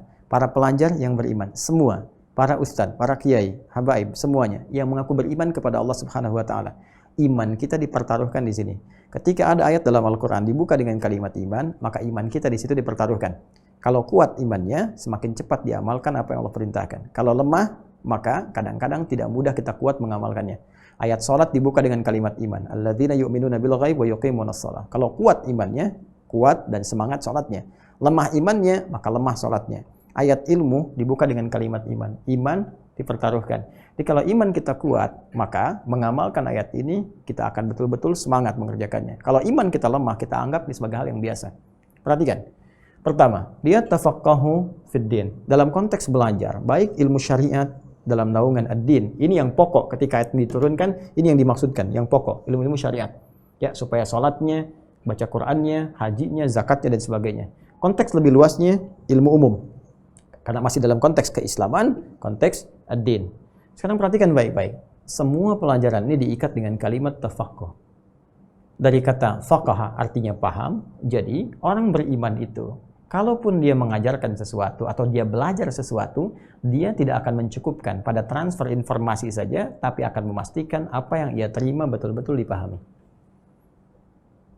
Jadi siswa beriman itu kalau belajar harus paham sampai mengerti. Ya. Belajar matematika jangan cuma ngafalin rumus. Ya, sekian kali sekian jadi sekian, rumus tangan, ini sinus, kosinus dan sebagainya. Rumus segitiga ini. Paham. Ngafalin fisika, cuma dihafalkan rumus. Ini jarak, rumusnya apa? S sama dengan V kali T. Mencari V, S dibagi T. Ya, untuk apa? Gaya, F1 sama dengan F2. Rumus gaya dengan tekanan. F sama dengan berbanding lurus dengan P, pressure, tekanan. Untuk apa? Mesti paham, mesti mengerti. Kenapa ini ketemu segini? Kenapa ini begini? Kenapa ini begitu? Apalagi dalam konteks belajar ilmu syariat. Karena itu semua yang terkait dengan ilmu syariat, ilmunya disebut dengan fikih. Kita mau sholat, ini syariat nih. Sholat itu syariat Islam. Di antara cara mengamalkan, syariat itu kan dari kata syara'a. Syara'a lakum minad-din, ya. Cara jalan yang luas, yang besar. Di cara kita berislam disebut dengan syariat. Makanya muncul syariat Islam. Pertamanya tauhid, iman, bawahnya syariat. Cara beriman kepada Allah itu caranya disebut syariat. Ya, satu konteksnya iman itu cuma satu, tauhid itu satu lillah. Turunannya ke bawah disebut syariat. Makanya ketika kita berislam disatukan iman dengan syariat. Ya, Al-Arba'in, kembali lagi nomor hadis yang kedua. Yang disebut dengan hadis Jibril ketika Nabi ditanya tentang Islam. Mal Islam, satu, anta syahadu an la ilaha illallah, tauhid, wa anna Muhammadar Rasulullah. Seterusnya apa? Syariat. Ya, kemudian apa? Wa tuqimas shalah, wa tu'tiyaz zakah, wa tasuma ramadan, tahujjal baita in istata'ta ilaihi sabila. Salat. Ya, jadi cara untuk menunjukkan kita ini hamba, menyembah Allah, kan kita bertauhid pada Allah, mengaku Allah Tuhan, syahadu an la ilaha illallah. Buktinya apa? Ya, buktinya adalah dibuktikan dengan cara apa? Dengan cara jalan beribadah. Ibadah bagaimana jalannya? Salat. Yang kedua, salat. Ini salat itu pembuktian. Ya, cara kita, jalan kita untuk beribadah kepada Allah disebut dengan syariat. Jadi kalau disebut syariat Islam artinya salat, puasa, zakat, umrah, haji. Ya. Jadi orang Islam itu mesti paham.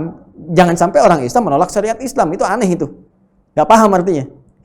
Catat kalimat saya ya. Cuma yang lengkap jangan dipotong. Nanti jadi persoalan ya. Di syariat Islam itu menerjemahkan konteks ajaran keislaman dalam kehidupan. Salat itu syariat Islam. Jadi kalau orang menolak syariat Islam, terus yang ngomong orang Islam, ente tuh sehat nggak?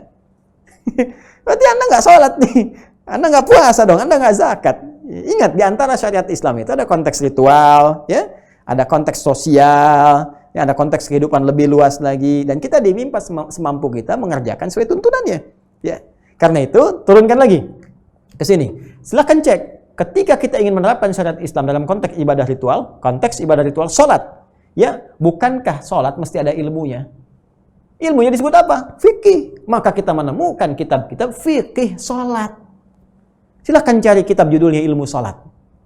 Saya belum temukan. Yang ada fikih salat. Kenapa disebut fikih? Memberi pesan kepada kita, kalau belajar sampai paham, mengerti. Dengan pemahaman itu Anda salat.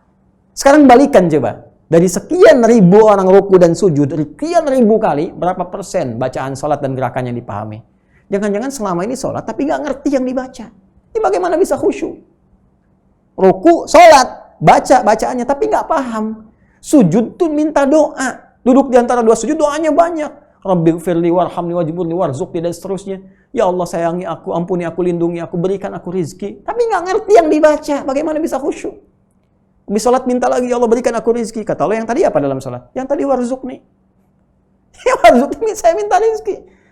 Bagaimana bisa menikmati salat Anda? Salat saya, salat kita, kalau nggak ngerti. Karena itu ketika Allah memerintahkan pada Rasulullah untuk salat, itu diantara ikatan kalimatnya diminta memahami. Silahkan buka Quran surah ke-29, Al-Ankabut, ayat ke-45. Itu perintah salat dibuka dengan kalimat tilawah, utslu. Wahyu pertama turun, ikra. Tapi ketika mengerjakan salat, utslu. Diterjemahkan ikra dan utslu dengan kalimat sama. Bacalah.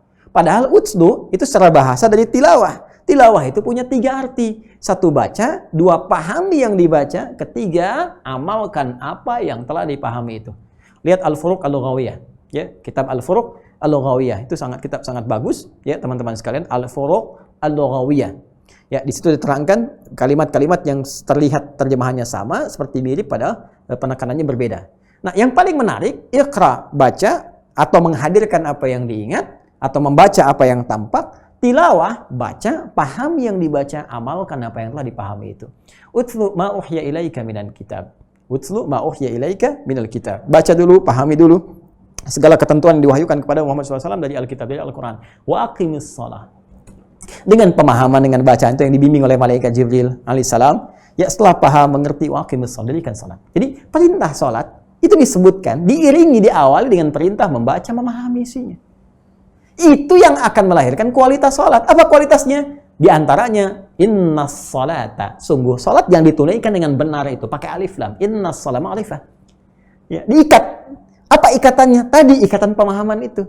Salat yang dipahami bacaannya, dipahami gerakannya, dimengerti isinya. Allahu Akbar. Lisan mengucapkan Allahu Akbar. Fikiran menerjemahkan. Ya Allah Maha Besar. Karena itu fikiran yang bisa memahami tidak sibuk dengan candaan-candaan dan godaan-godaan setan. Di Abu Daud Nabi mengatakan sallallahu alaihi wasallam di hadis Sunan Abu Daud, ya, Nabi pernah mengingatkan ketika seorang mulai bertakbir, fayaqulu syaitan, maka setan mulai berdinas tuh. Ya, mulai bekerja. Dia berkata, membisikkan di pikirannya, di hatinya, di jiwanya, udzkur kada, ingat ini, ingat itu. Karena itu sering saya katakan, jika Anda belum sholat masih begini nih. Ya, itu kita bisa siap-siap sholat. Tapi kalau sudah takbir, Allahu Akbar, benar sekali apa yang dikatakan Nabi. Semua yang tidak ingat bisa ingat. WA yang belum dibalas, kunci yang lupa nyimpen, ini status belum dibikin. Nanti malam akan ada apa? Kemarin ngapain muncul? Ya, hatta la yash'urul musalli kam rak'atan yusalli. Sampai orang sholat bisa nggak sadar berapa rakaat sedang menunaikan sholatnya. Kenapa? Karena nggak mengerti apa yang dibacakan. Allahu Akbar. Pikiran menerjemahkan. Allah Maha Besar. Hati meresapi, memahami. Ya Allah, saya berikrar setiap hari. Sekarang saya mengatakan Engkau yang Maha Besar. Tapi dalam hidup saya selalu mengatakan, saya selalu bersikap seakan-akan yang paling besar. Sombong terhadap orang lain, angkuh pada orang lain. Padahal di sini saya mengatakan Engkau yang paling besar. Saya bertobat ya Allah. Saya mohon ampun. Karena itu setelah itu Anda mengatakan Allahumma ba'id baini wa baina khataaya kama ba'adta bainal masyriqi wal maghrib. Ya Allah, kalau dalam salat ini saya membawa banyak kesalahan ya Allah. Membawa banyak dosa ya Allah. Maka mohon ampuni saya. Jauhkan saya dengan kesalahan yang telah saya perbuat ya Allah. Seperti Engkau jauhkan timur dengan barat yang tidak pernah bertemu. Saya nggak pengen bertemu dengan kesalahan saya saat di akhirat nanti ya Allah. Jauhkan seperti Engkau jauhkan timur dengan barat. Allahumma naqqini minal khataaya kama yunaqqa thawbul abyadu minad danas. Ya Allah, mohon ya Allah. Jika kesalahan itu begitu pekat, maka bersihkan seperti yang dibersihkan dari pakaian. Ya, Allahumma ghsilhu bil ma'i wath thalji wal barad. Atau kalau perlu gunakan ya Allah air yang sangat dingin untuk menghilangkan semua kotoran-kotoran itu. Itu permintaan.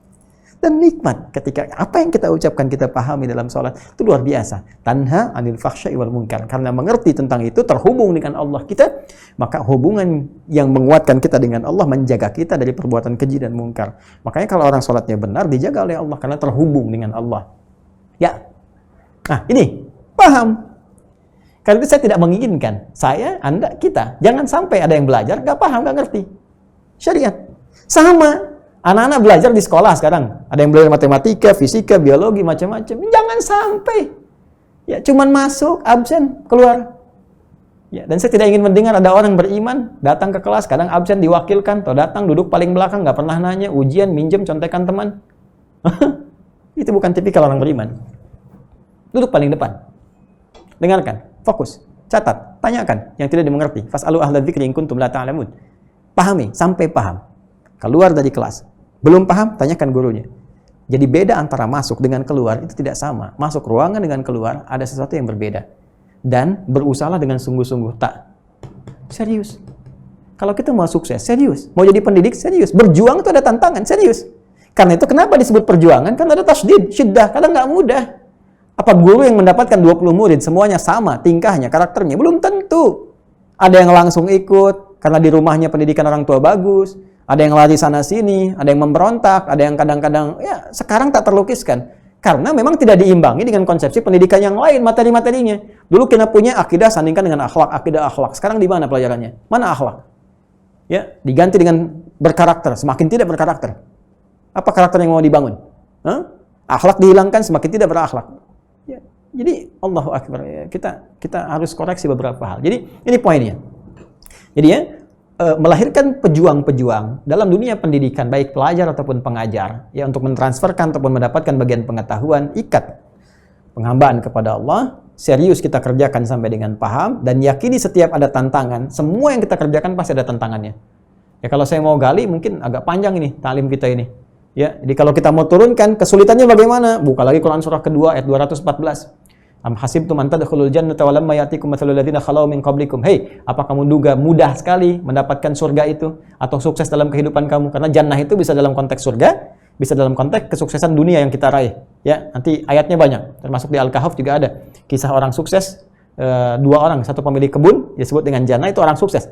Ya, yang di ayat ke-34-nya Quran surah 18. Ya, kemudian juga ada konteks akhirat, ya dengan jannah disebut dengan surga. Karena asalnya jannah itu kesuksesan yang belum tampak dalam pandangan. Segala yang belum tampak dalam pandangan itu disebut dari kata huruf jim dan nun. Jin, kenapa disebut jin? Karena tak nampak dalam pandangan. Janin disebut janin karena tidak tampak dalam pandangan.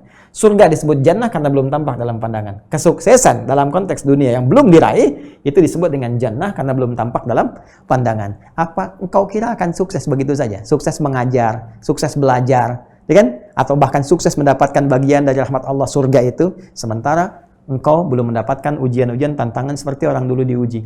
Masathumul ba'sa wadh-dharra wa zulzilu hatta yaqula rasul walladzina amanu ma'ahu mata nasrullah. Ya, ada ba's ringan, ya, dharra kadang-kadang ke fisik, kadang-kadang teror, sedikit-sedikit disoal, sedikit-sedikit diadukan dan sebagainya. Guru diadukan sama murid, murid membentak, murid macam-macam dan sebagainya. Wa zulzilu kadang-kadang menggoyang hati. Tapi semua itu tantangan. Dan dengan kekuatan, nanti ada caranya. Caranya di Quran surah ketiga ayat 142. Mohon izin saya lompat-lompat cepat nih ya, karena kita dibatasi nih. Sampai jam berapa sudah moderator ini waktu kita? Ini saya nyaman saja di sini. Tak terasa sudah 1 jam itu ya, lebih bahkan 1 jam 20 menit dalam hitungan kami. Nah, jadi sesuai Ustaz. Oh, saya Ustaz, berarti sampai subuh ya. Ini 1 ayat belum selesai. Baik, teruskan dulu ya, sebentar ya. Teruskan dulu. Jadi kalau kita kembali ke sini, semua ada gitu di Quran tuh. Itu indahnya tuh begitu. Tantangannya di Quran, coba lihat. Nanti bisa lihat lagi kajian saya yang lainnya. Ini waktu terbatas sekali. Surah kedua ayat 214, paling kanan sebelah bawah. Nanti solusinya, rumusannya di Quran surah ketiga ayat 142. Ya. Ini bukan ilmu otak-atik ya, TikTok, sekali ketik ketok misalnya. Tidak. Tapi ini menariknya di Al-Quran tuh begini. Jadi ini tantangannya, Quran surah 2 ayat 214. Jawabannya di Quran surah 3 ayat 142. Jadi yang 2 ini pindah ke belakang, jadi 142. Ini Quran surah 3 ayat 142 paling kiri sebelah atas. Kalimat pembukanya sama. Ini am hasibtum an tadkhulul jannah, ini am hasibtum an tadkhulul jannah. Yang ini tantangan, yang ini jawaban. Walamma ya'lamillahu alladhina jahadu minkum wa ya'lamas sabirin. Kesuksesan itu bisa diraih kata Allah ya setelah Anda menampakkan kepada Allah satu jahadu. Jahadu itu akar kata utamanya dari juhdu. Jahada yujahidu, mujahid, akar kata utamanya dari juhdu. Ya, juhdun itu kesungguhan, keseriusan. Nanti yang diikat dengan 3 konsepsi. 1 konsepsi pemikiran disebut ijtihad. Visi. Jadi sebelum mengajar, Anda rumuskan dulu, cek nih murid-murid karakternya bagaimana, berapa banyak, asalnya dari mana, latar belakang seperti apa yang mau diajarkan, visinya, capaiannya apa. Dalam konteks materinya, jadi kurikulum. Dalam konteks keadaan murid-muridnya, jadi sebuah karakter. Supaya dari situ Anda punya visi. Lalu eksekusi dari rencana itu semua menjadi jihad namanya, perjuangan fisik. Setelah itu berjuang melawan gejolak diri, mujahadah namanya. Ya kadang melihat yang satu jadi kesel, bagaimana cara mengatasinya. Nanti ada caranya. Ya, mendoakan yang susah, yang sulit supaya terbuka murid, ya. Membayangkan, saya diajarkan tuh oleh guru-guru kami, ya kalau kita mengajar sedang di majelis ilmu, tatap tuh murid-murid itu. Ya, setelah itu malam-malam kita sholat bayangkan, minta sama Allah, ya. Itu sangat menarik itu. Dan hasilnya lain. Hasilnya sangat luar biasa. Ya. Itu, wa ya'lamas sabirin, dan sabar dalam menjalaninya. Ya, Anda mau masuk surga? Kita mau masuk surga. Bukankah kunci surga itu sabar? Buka Quran surah ke-13, ya, ayat 23 sampai 24. Jannatu 'adnin yadkhulunaha wa man salaha min abaihim wa azwajihim wa dzurriyyatihim wal malaikatu yadkhuluna 'alaihim min kulli babin salamun 'alaikum bima sabartum. Kalimat pertama dari malaikat kepada para ahli surga adalah selamat dengan kesabaran Anda beramal sehingga tiba di sini. Fani'ma uqbad, silahkan nikmati surga, tempat terindah yang belum pernah dijamah siapapun. Mala 'ainan ra'at wala udhun sami'at wala khatara 'ala qalbi bashar. Ya. Ini teman-teman sekalian. Jadi pasti ada tantangan. Jadi kalau Anda mau jadi pejuang, nggak pengen ada tantangan, sudah lupakan saja. Anda jadi guru, pengajar, jadi orang tua, pasti punya tantangan. Nabi aja ngajar ada tantangan, Anda bukan Nabi, nggak pengen tantangan. Ya gimana, mustahil. Ya karena itu petakan, kata Al-Quran, tantangannya. Anda ngajar di kelas apa, tingkat apa, petakan. Di rumah petakan. Lihat berapa anak yang Allah titipkan kepada kita untuk dijaga, dirawat. Ya seperti Allah titipkan misalnya Maryam kepada Hannah dengan Imran. Imran bukan Nabi, bukan Rasul. Manusia biasa. Mereka dengan Hannah melahirkan Maryam. Bagaimana merawatnya? Ya, cari guru yang baik, tempatkan tempat yang baik, pilih Nabi Zakaria, bikin mihrab, tempatkan. Apa yang terjadi? Bagus. Fataqabbalaha rabbuha, diterima ikhtiarnya oleh Allah. Fataqabbala, Quran surah ketiga ayat 37. Fataqabbalaha rabbuha biqabulin hasanin. Allah terima semua ikhtiarnya dengan penerimaan terbaik. Setelah diterima, Allahu Akbar, mudah, tinggal membiarkan Allah yang merawatnya. Wa ambataha nabatan hasana. Ya, lalu ketika ikhtiar orang tua diterima, maka ringanlah kemudian setelahnya karena Allah yang akan memperhatikannya. Wa kaffalaha Zakaria, sekalipun Nabi Zakaria yang merawatnya, kullama dakhala 'alaiha Zakaria al-mihraba wajada 'indaha rizqa. Setiap kali Nabi Zakaria mengantarkan kebutuhannya, Allah sudah memenuhi keseluruhannya. Jadi kalau ikhtiar orang tua itu benar sesuai petunjuk Allah, selanjutnya ringan, tinggal Allah yang akan memberikan perhatian pada seluruh pertumbuhannya. Nih. Jadi ini keseriusan, kesungguhan, kesabaran. Waliyudhiru qaumahum idza raja'u ilaihim. 3. Waliyunziru qaumahum idza raja'a ilaihim la'allahum yahdharun. Setelah itu pulang, balik. Ajarkan di komunitas kita, di kampung kita, di negeri kita. Makanya saya sering mengajak kepada teman-teman ekspatriat, ilmuwan-ilmuwan di luar tuh pulanglah, balik. Bangun lagi kampung halaman, ya. Apalagi yang dapat beasiswa-beasiswa, ya, yang di LPDP, yang sekarang dulu dapat tuh, balik pulang. Bangun lagi dan negara fasilitasi. Ya, amanah undang-undang bahkan pendidikan itu. Anggarannya 20% sekarang. Ya, pasal 32 itu tentang pendidikan. Ya, jadi pulang kembali, riset. Kembangkan apa yang bisa kembangkan negeri kita tercinta. Ini anugerah. Kita ini dapat Indonesia, saya penting tegaskan sekali lagi. Semua pendiri bangsa ini, semua sepakat menyebutkan bahkan dalam undang-undang yang tidak dibantah siapapun sampai dengan sekarang. Bahwa kemerdekaan, lahirnya Indonesia itu atas berkat rahmat Allah. Jadi sebelum merdeka itu semua pengen punya keinginan yang luhur untuk merdeka. Ya, tapi rahmat Allah yang menjadikan itu terwujud. Karena itu di undang-undang disebutkan atas berkat rahmat Allah yang Maha Kuasa. Saya hafal karena saya pembaca undang-undang dari sejak SD. Ya, atas berkat rahmat Allah yang Maha Kuasa dan dengan didorongkan oleh keinginan luhur. Dengan didorongkan oleh keinginan luhur menjadi paragraf setelah atas berkat rahmat Allah. Ini anugerah. Saya punya beberapa riset yang saya kerjakan. Salah satunya untuk melihat keistimewaan Indonesia dalam perspektif ya isyarat-isyarat tentang kemuliaan sebuah negeri dalam Al-Quran, dalam hadis itu. Ini benar-benar anugerah sampai luar saya Masya Allah syukur gitu ya. Ya bagaimana orang tua kita menjaga dengan undang-undang ada pasal 29 ayat 2 bahkan ayat 1-nya negara berdasar atas ketuhanan yang Maha Esa. Selanjutnya pasal 29 ayat 2 negara menjamin kemerdekaan tiap-tiap penduduk untuk memeluk agamanya masing-masing dan beribadah menurut agama dan kepercayaannya itu bukan sekedar jaminan kemudahan beribadah, tapi yang paling dahsyat ini anugerah. Ini sedikit ya, sedikit berbagi nih. Saya itu menganalisis peta dunia. Jadi peta itu teman-teman sekalian, kalau kita lihat, itu ada yang tidak berimbang. Ya, saya punya sebetulnya gambarnya dan ada risetnya. Jadi kalau kita lihat, itu sekarang tuh Amerika di tengah-tengah. Terus ke sini Afrika terpotong. Ya, Indonesia tiba-tiba ke sini di bawah di pinggir. Asia, Afrika sebagian terus pindah ke sini dekat Rusia. Setelah Pasifik sih Rusia. Di sini tiba-tiba ada Afrika. Kok bisa terpotong gitu kan? Karena itu saya pindahkan lagi, saya alihkan dunia sesuai dengan tempatnya desainnya. Disatukan potongan nih. Ternyata bergeser, apa yang terjadi? Indonesia berada di tengah-tengah. Sekarang Anda buka Quran surah kedua ayat 143. Wa kadzalika ja'alnakum ummatan wasata. Demikian kami telah tetapkan kalian menjadi umat yang pertengahan. Ini bukan sekedar karakter, menunjuk pada karakter sifat di tengah-tengah, tidak miring kanan, miring kiri ya, yang seimbang, dalam jalan pun seimbang, dalam bersikap seimbang. Bukan hanya itu. Tapi kalau kita tarik ke dunia geografis misalnya, geopolitik dunia lebih luas lagi ke geografisnya, ternyata posisi tengah itu posisi yang sangat menguntungkan. Sampai-sampai Amerika pun yang sekarang menjadi terdepan dalam konteks kehidupan dunia sekarang, itu milih di tengah. Ya. Ternyata kita yang di tengah. Dan posisi ini strategisnya luar biasa. Saya lihat Choke's Point. Choke's Point itu titik-titik tertentu dalam dunia perdagangan, ekonomi sangat menentukan, terutama di lautan. Ya, ada 6 titik. Ya, jadi ada 4 selat. Kemudian yang duanya lagi, teman-teman, yang paling menarik itu ada 4 selat, 2 terusan. Ya, terusan tuh dibentuk seperti selat, padahal bukan, dia dari pulau kemudian dipisah untuk jadi jalur. Yang paling utama di terusan yang paling utama itu ada terusan Panama. Ya, ini punya sejarah yang sangat panjang dari sejak eranya Raja Spanyol sampai ke Amerika, bahkan saking pengennya bikin terusan. Yang kedua terusan Suez, ini yang paling berpengaruh di Mesir itu. Ini selat, sebetulnya ada banyak. Di antara utamanya 4 ya. Ada Bosporus yang di Turki, ada yang di Sama, ada yang di Yaman, ada yang dekat ke Qatar kemudian. Tapi Indonesia itu istimewa. Istimewa. Ada Selat Malaka, jalurnya luar biasa. Selat Makassar, ada Selat Sunda. Selat Malaka tuh nggak usah ditanya bagaimana jalurnya. Ya, jalur sutra dari sejak dulu sampai dengan kekinian orang masuk. Itu diukur secara ekonomi saja. Kalau benar-benar diterapkan, bagus, digunakan dengan baik, berapa metric ton lewat ke situ. Setahun, paling sedikit ada 260 triliun bisa dihasilkan. Dari itu saja. Dari yang lewat saja. Bisa kebayang nggak anugerah Allah berapa? Belum tambangnya, belum batu baranya, belum emasnya, belum segalanya.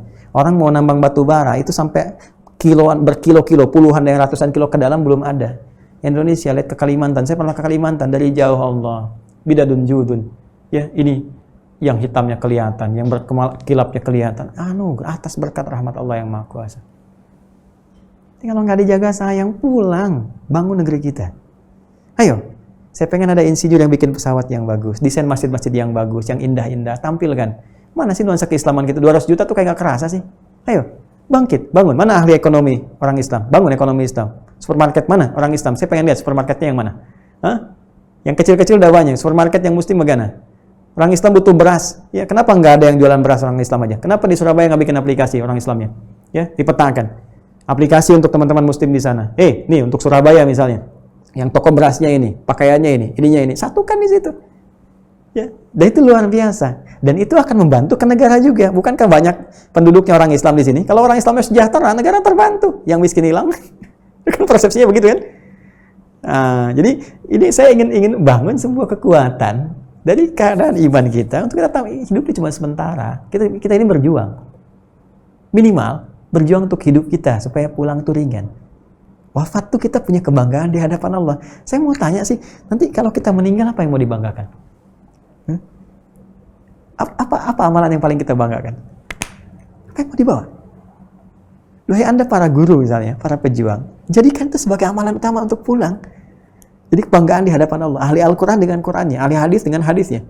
Ya, Anda apa yang mau dibawa? Dunia tidak, hilang, selesai. Harta Anda mau dibanggakan? Yang sering diupload itu di media sosial, yang sering disanjung-sanjung, hilang, Anda meninggal nggak dibawa kok. Ya, jadi kebanggaan ketika itu menjadi amal utama Anda untuk mendapatkan surga. Wabtaghi fima atakallahu daral akhirah wa la tansa nasibaka minad dunya. Ya, cari surga seluas langit dan bumi dengan harta Anda. Quran surah ketiga, ayat 133 sampai 134. Dan selanjutnya. Nah, saya persingkat dengan cepat, sekaligus saya ingin menutup supaya kita agak cepat. Jadi, satu, setelah paham, mengerti ya apalagi sekarang dapat ijazah ditetapkan, maka kembali untuk beramal, ya, untuk membangun, untuk bisa memberikan nilai-nilai keislaman yang baik sesuai profesi kita masing-masing. Dan kalau sudah iman yang dibawa, saya ingin sampaikan konteks ilmu umum pun, Anda jadi insinyur, wah sudah, karena insinyurnya beriman, nggak akan macam-macam. Ya, bikin jalan, bikin bangunan, sipilnya, wah udah deh. Ya ini aneh sekarang kan, sapi aja makan rumput, manusia makan aspal sekarang. Aspal yang tebal jadi kurang, dan bangunan keropos dan sebagainya. Ini nggak mungkin terjadi pada orang beriman. Insinyur beriman, pengacara beriman, hakim beriman, polisi beriman, tentara beriman, gubernur beriman, presiden beriman, ya ustadz beriman, guru beriman. Kalau ini benar tadi pondasinya, Allah ma'mur, itulah baldatun thayyibatan wa rabbun ghafur. Ya, dan menyiapkan generasi seperti ini bagian dari takwa kita kepada Allah. Jadi kalau orang tua mampu menyiapkan anak-anaknya, ya, menjadi generasi seperti tadi, belajarnya benar, pilih sekolah yang bagus, gitu kan. Kemudian juga mendapatkan guru-guru yang terukur, yang baik, yang saleh. Maka ini bagian dari takwa kita. Buka Quran surah keempat, dalilnya ayat ke-9. Ya, An-Nisa ayat 9. Wal yakhshal ladzina law taraku min khalfihim dzurriyyatan dhi'afa khafu ya 'alaihim wal yattaqullaha. Ya, falyattaqullaha wal yaqulu qawlan sadida. Wal yakhshal ladzina law taraku min khalfihim dzurriyyatan dhi'afa. Hendaklah merasa khawatir dengan sangat. Ada khasyah, ada khauf. Khauf itu standar, tapi khasyah itu tinggi. Ya, karena itu ulama punya khasyah. Innama yakhshallaha min ibadihil ulama. Ya, Quran surah 35 ayat 28. Tapi manusia biasa standarnya khauf. Ya, Quran surah kedua Al-Baqarah ayat 155. Ya, walanabluwannakum bisyai'in minal khauf. Jadi semua kita punya khawatir standar, khauf namanya.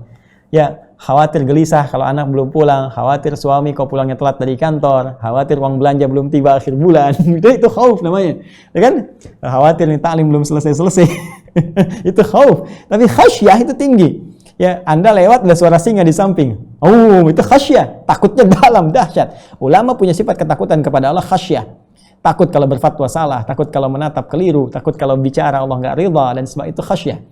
Ya, itulah khasyah. Nah, menyiapkan generasi yang kuat itu diikat dengan khasyah. Wal yakhshal ladzina law taraku min khalfihim dzurriyyatan dhi'afa. Dalam merasa khawatir, takut banget kepada Allah kalau kita meninggalkan di belakang kita generasi yang lemah. Ya, kelemahan ini kan setidaknya ulama mengklasifikasikan 3 bagian. 1, lemah agamanya, nggak bisa sholat, ya, udah nggak bisa baca Quran, harus khawatir, takut, tuh bahaya itu. Ya, kedua, pengetahuan. Ya, sholatnya rajin, khusyuk, nangis, tapi bodoh gitu kan. Ya, pengetahuannya lemah, gampang ditipu, repot juga. Ya, ketiga, lemah harta. Jadi kuat.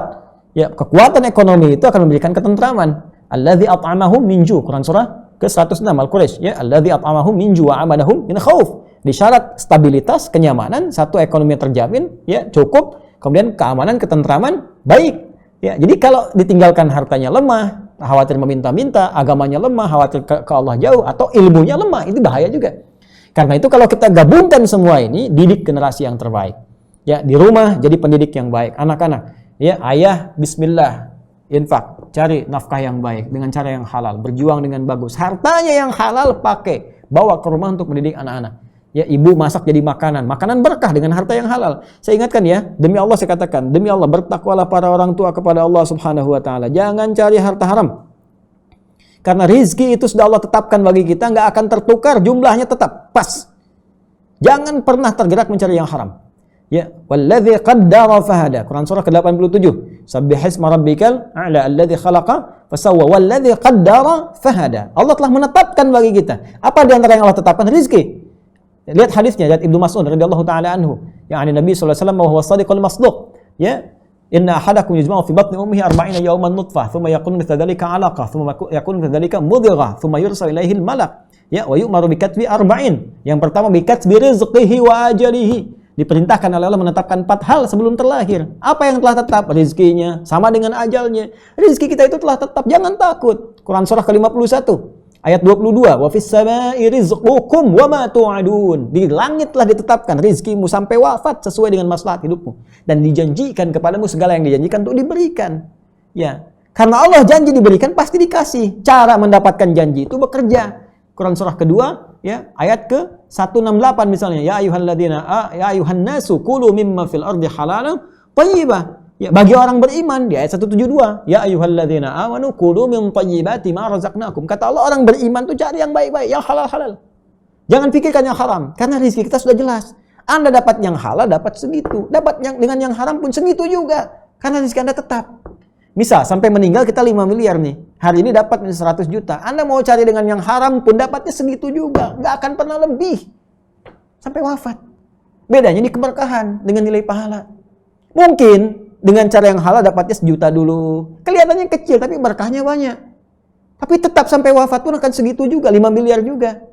Setelah itu terakumulasi naik. Ya, bukan sedikit sebetulnya berkahnya yang banyak. Dengan kelihatan cukup itu, Allah nggak pernah mengurangi rezeki kita.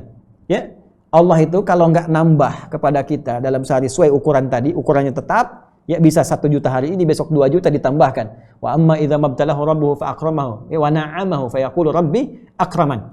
Quran surah 89 itu. Wa amma idza mabtalahu faqadara alaihi rizqah. Ya.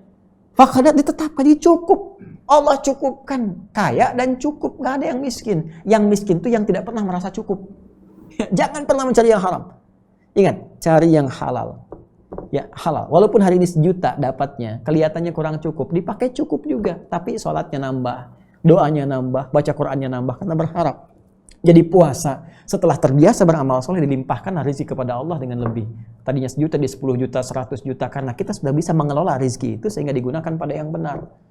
Kalau belum terlatih dengan amalan tadi, kadang-kadang dikasih 10 juta habis. Udah tahajud enggak, puasa udah nggak dilakukan lagi. Akhirnya apa yang diberikan oleh Allah pun tidak maslahat dalam hidup kita. Ya karena itu, dapatkan itu semua, kuatkan diri kita, ya bentuk generasi yang baik, sekolahkan di tempat yang benar, cari guru-guru yang bagus, falyattaqullah, semua itu bagian dari ketakwaan kepada Allah Subhanahu wa taala. Jadi menyiapkan pendidik-pendidik itu, menyiapkan pejuang-pejuang itu, menyiapkan apa yang tadi telah kita lakukan, itu bagian ketakwaan kepada Allah Subhanahu wa taala. Ya, yang terakhir, kalau sudah seperti itu maka siapkan cari majlis yang benar. Ya, majlis tempat kita belajar. Disebut majlis dari kata jalasa, yajlisu, ya, bahwa jalisun, madzaka majlisun, ya. Jalasa itu sering diartikan duduk. Ya, padahal asalnya bukan duduk. Asalnya berpindah dari tempat yang rendah ke tinggi. Lawannya qa'ada. Qa'ada itu berpindah dari tempat yang tinggi ke rendah.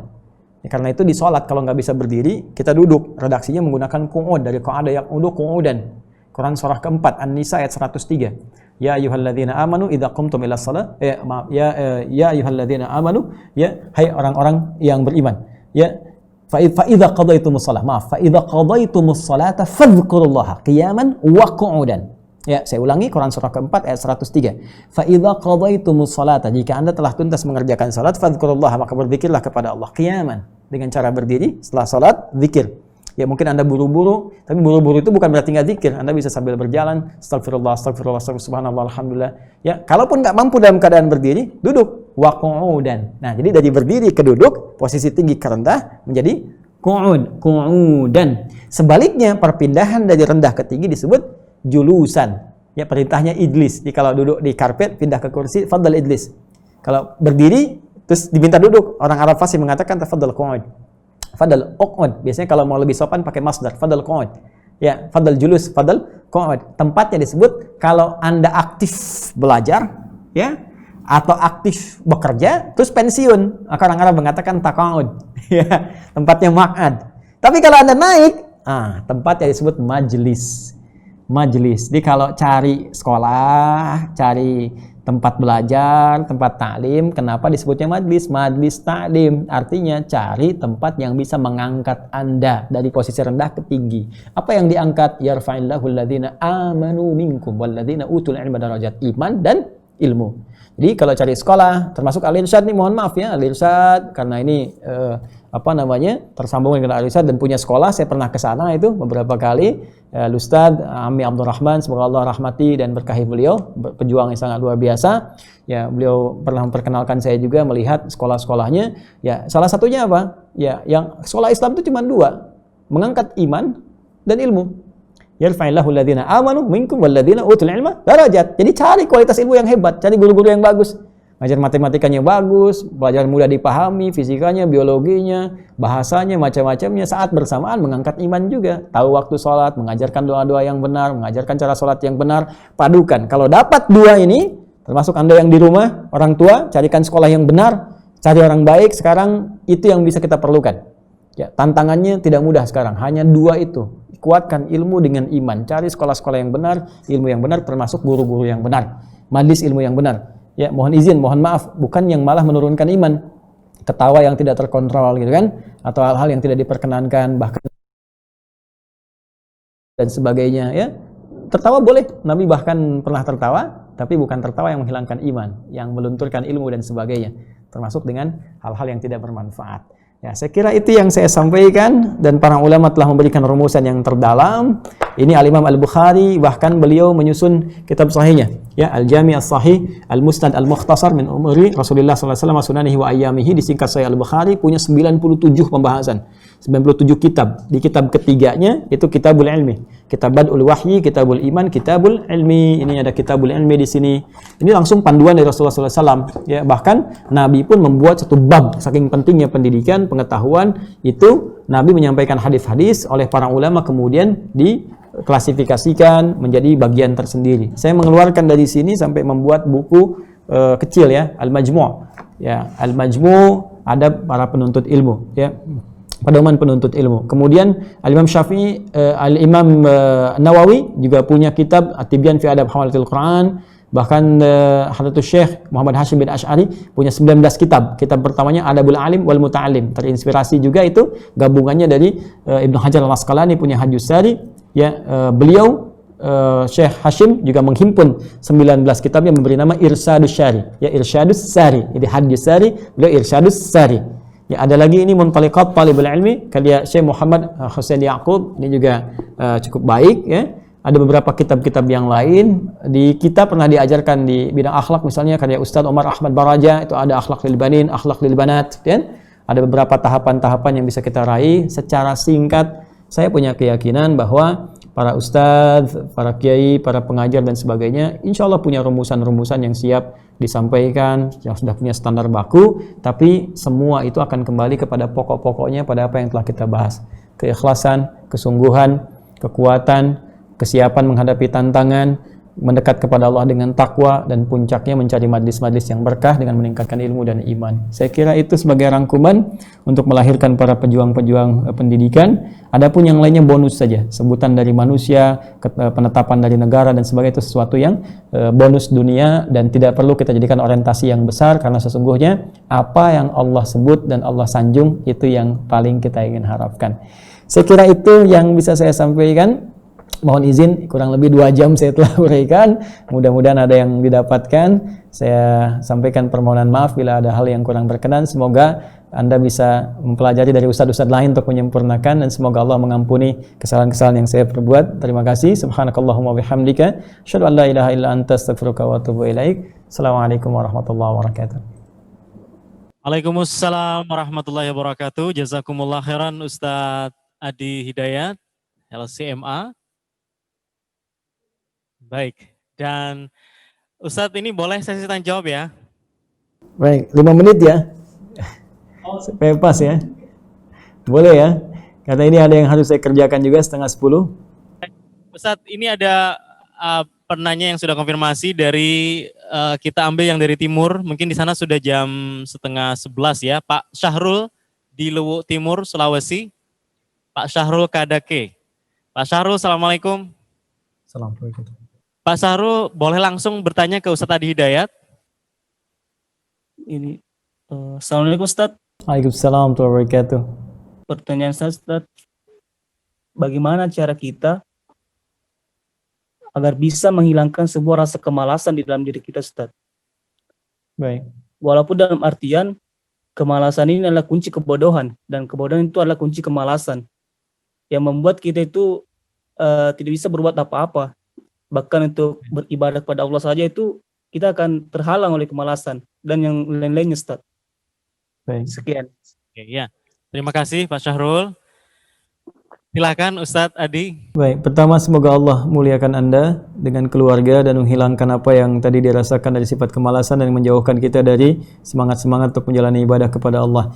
Di antara cara-caranya yang diajarkan Nabi SAW, pertama adalah berlindung kepada Allah Subhanahu wa taala dari sifat malas tadi. Karena itu Nabi mengajarkan doa di antaranya, Allahumma inni a'udzubika minal jubni wal kasal, kan?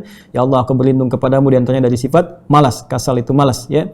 Aku berlindung kepadamu ya Allah dari sifat malas. Jadi berdoa minta kepada Allah, minta dikuatkan sehingga dihilangkan sifat-sifat buruk yang dimaksudkan. Yang kedua adalah membangun motivasi dari apa yang akan kita lakukan, kita kerjakan. Itu adalah manhaj Al-Quran. Jadi Al-Quran ketika meminta kita untuk misalnya menghafal, itu silahkan Anda cek. Banyak sekali ayat-ayat di Quran memotivasi kenapa kita mesti menghafal Al-Quran. Di antaranya, menghafal Quran bisa membuat kita menjadi orang baik. Ya, Quran surah ke-35 misalnya, di ayat ke-32. Ya, ثم أورثنا الكتاب الذين اصطفينا من عبادنا فمنهم ظالم لنفسه ومنهم مقتصد ومنهم سابق بالخيرات بإذن الله. Orang-orang yang ahli Quran, menghafal Quran, rajin baca Quran, itu akan terdorong dirinya menjadi pribadi yang baik, kemudian mengerjakan banyak kebaikan dalam kehidupan. Kemudian dijamin masuk surga dengan jaminan luar biasa. Dia punya pakaian jannatu adin yadkhulunaha man yuhallawna min asawir. Mereka masuk surga itu dihiasi dengan gelang-gelang emas, dengan pakaian-pakaian bagus, dengan mahkota, terus memberikan mahkota ke orang tua. Ya, di At-Tirmidzi hadis 2915. Kemudian di Quran surah ke-13 misalnya, Ar-Ra'd ayat 23 24 itu bisa menggandeng bapak ibunya, menggandeng istrinya, anaknya, keluarganya masuk surga. Ya, kemudian amalan tercepat yang bisa memberikan pahala 10 kali lipat dari setiap hurufnya. Bukan selesai baca Qurannya.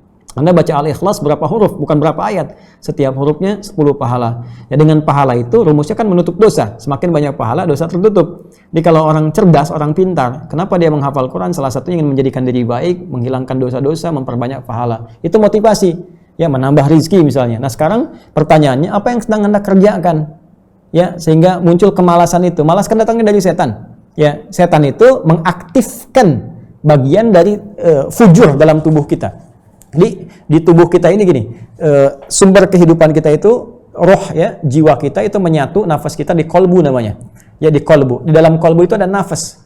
Di dalam nafas itu ada dua potensi, namanya takwa dan fujur. Dalilnya Quran surah ke-91 Asy-Syams ayat 7 sampai 10. Wa nafsin wa ma sawwaha, demi nafas yang sempurna diciptakan. Kapan itu sempurna? Ketika roh masuk, ya, ke dalam tubuh, maka menjadi nafas namanya, bisa bernafas, diserap ke dalam bahasa Indonesia. Fa alhamaha fujuraha wa taqwaha. Maka diilhamkan kepada nafas itu ada jiwa takwa dan fujur. Nah, takwa itu yang dibisikkan malaikat. Ini yang mendorong pada kebaikan. Makanya ketika kita dengar adzan diingatkan, cepat sholat, berbuat baik, itu jiwa takwa. Ya, takwa disebutkan 115 kali dalam Al-Quran dengan derivasinya, dibisikkan malaikat. Malaikat disebutkan 88 kali dalam Al-Quran. Lawannya fujur, nama lainnya nafsu. Nafsu disebutkan 115 kali dalam Al-Quran. Nah, itu yang jadi bagian setan. Setan minta kepada Allah untuk menggoda itu. Itu ada di An-Nisa, Quran surah keempat, di ayat 118. La'anahullah, ya la'attakhidhana min ibadika nasiban mafruḍa. Setan dilaknat oleh Allah, lalu dia mengajukan kepada Allah, berikan aku bagian ya Allah, minta untuk menggoda hal tertentu di manusia, yaitu nafsunya, fujurnya. Wala udhillannahum, aku akan bikin mereka tersesat, membisikkan supaya tersesat dari jalan Allah. Dibisikin malas, dibisikin enggak fokus, dibisikin enggak enak ibadah. Wala umanniyannahum, aku angan-angankan di pikiran mereka. Ya, supaya mereka mikirin yang aneh-aneh, kelamaan di kamar mandi, mikirin hal-hal berkhayal yang tidak jelas dan sebagainya, yang enggak berwujud, kan? Supaya fokus di situ. Karena itulah nanti jiwa ini kalau dominan dia mengarahkan pada yang buruk. Itu yang dimaksud Quran surah ke-12 Yusuf ayat 53. Wa ma ubarri'un nafsi innan nafsa la ammaratum bisu. Ya, itu yang ditegaskan oleh Allah di ayat 9 sampai 10 di Asy-Syams tadi. Ya, qad aflaha man zakkaha wa qad khaba man dassaha. Kalau kita bisa menyucikan takwanya dominan, itu akan bagus. Tapi kalau jeleknya dominan, tersiksa kita dalam kehidupan. Karena itu kalau kita ingin menutup kemudian yang malas tadi, yang jeleknya, aktifkan yang takwanya. Isi dengan aktivitas yang bagus-bagus. Nah, sekarang apa yang Anda ingin kerjakan? Ibadahnya apa? Apakah tahajudnya, ya kan? Apakah kemudian Quran, apakah infak, ataukah macam umrah atau haji? Maka untuk mengaktifkan sinyal takwa, motivasi didahulukan. Ya, kenapa Anda bersedekah? Ini untuk mendapatkan surga seluas langit dan bumi. Ini supaya harta bertambah lagi minimal 700 kali lipat dan sebagainya.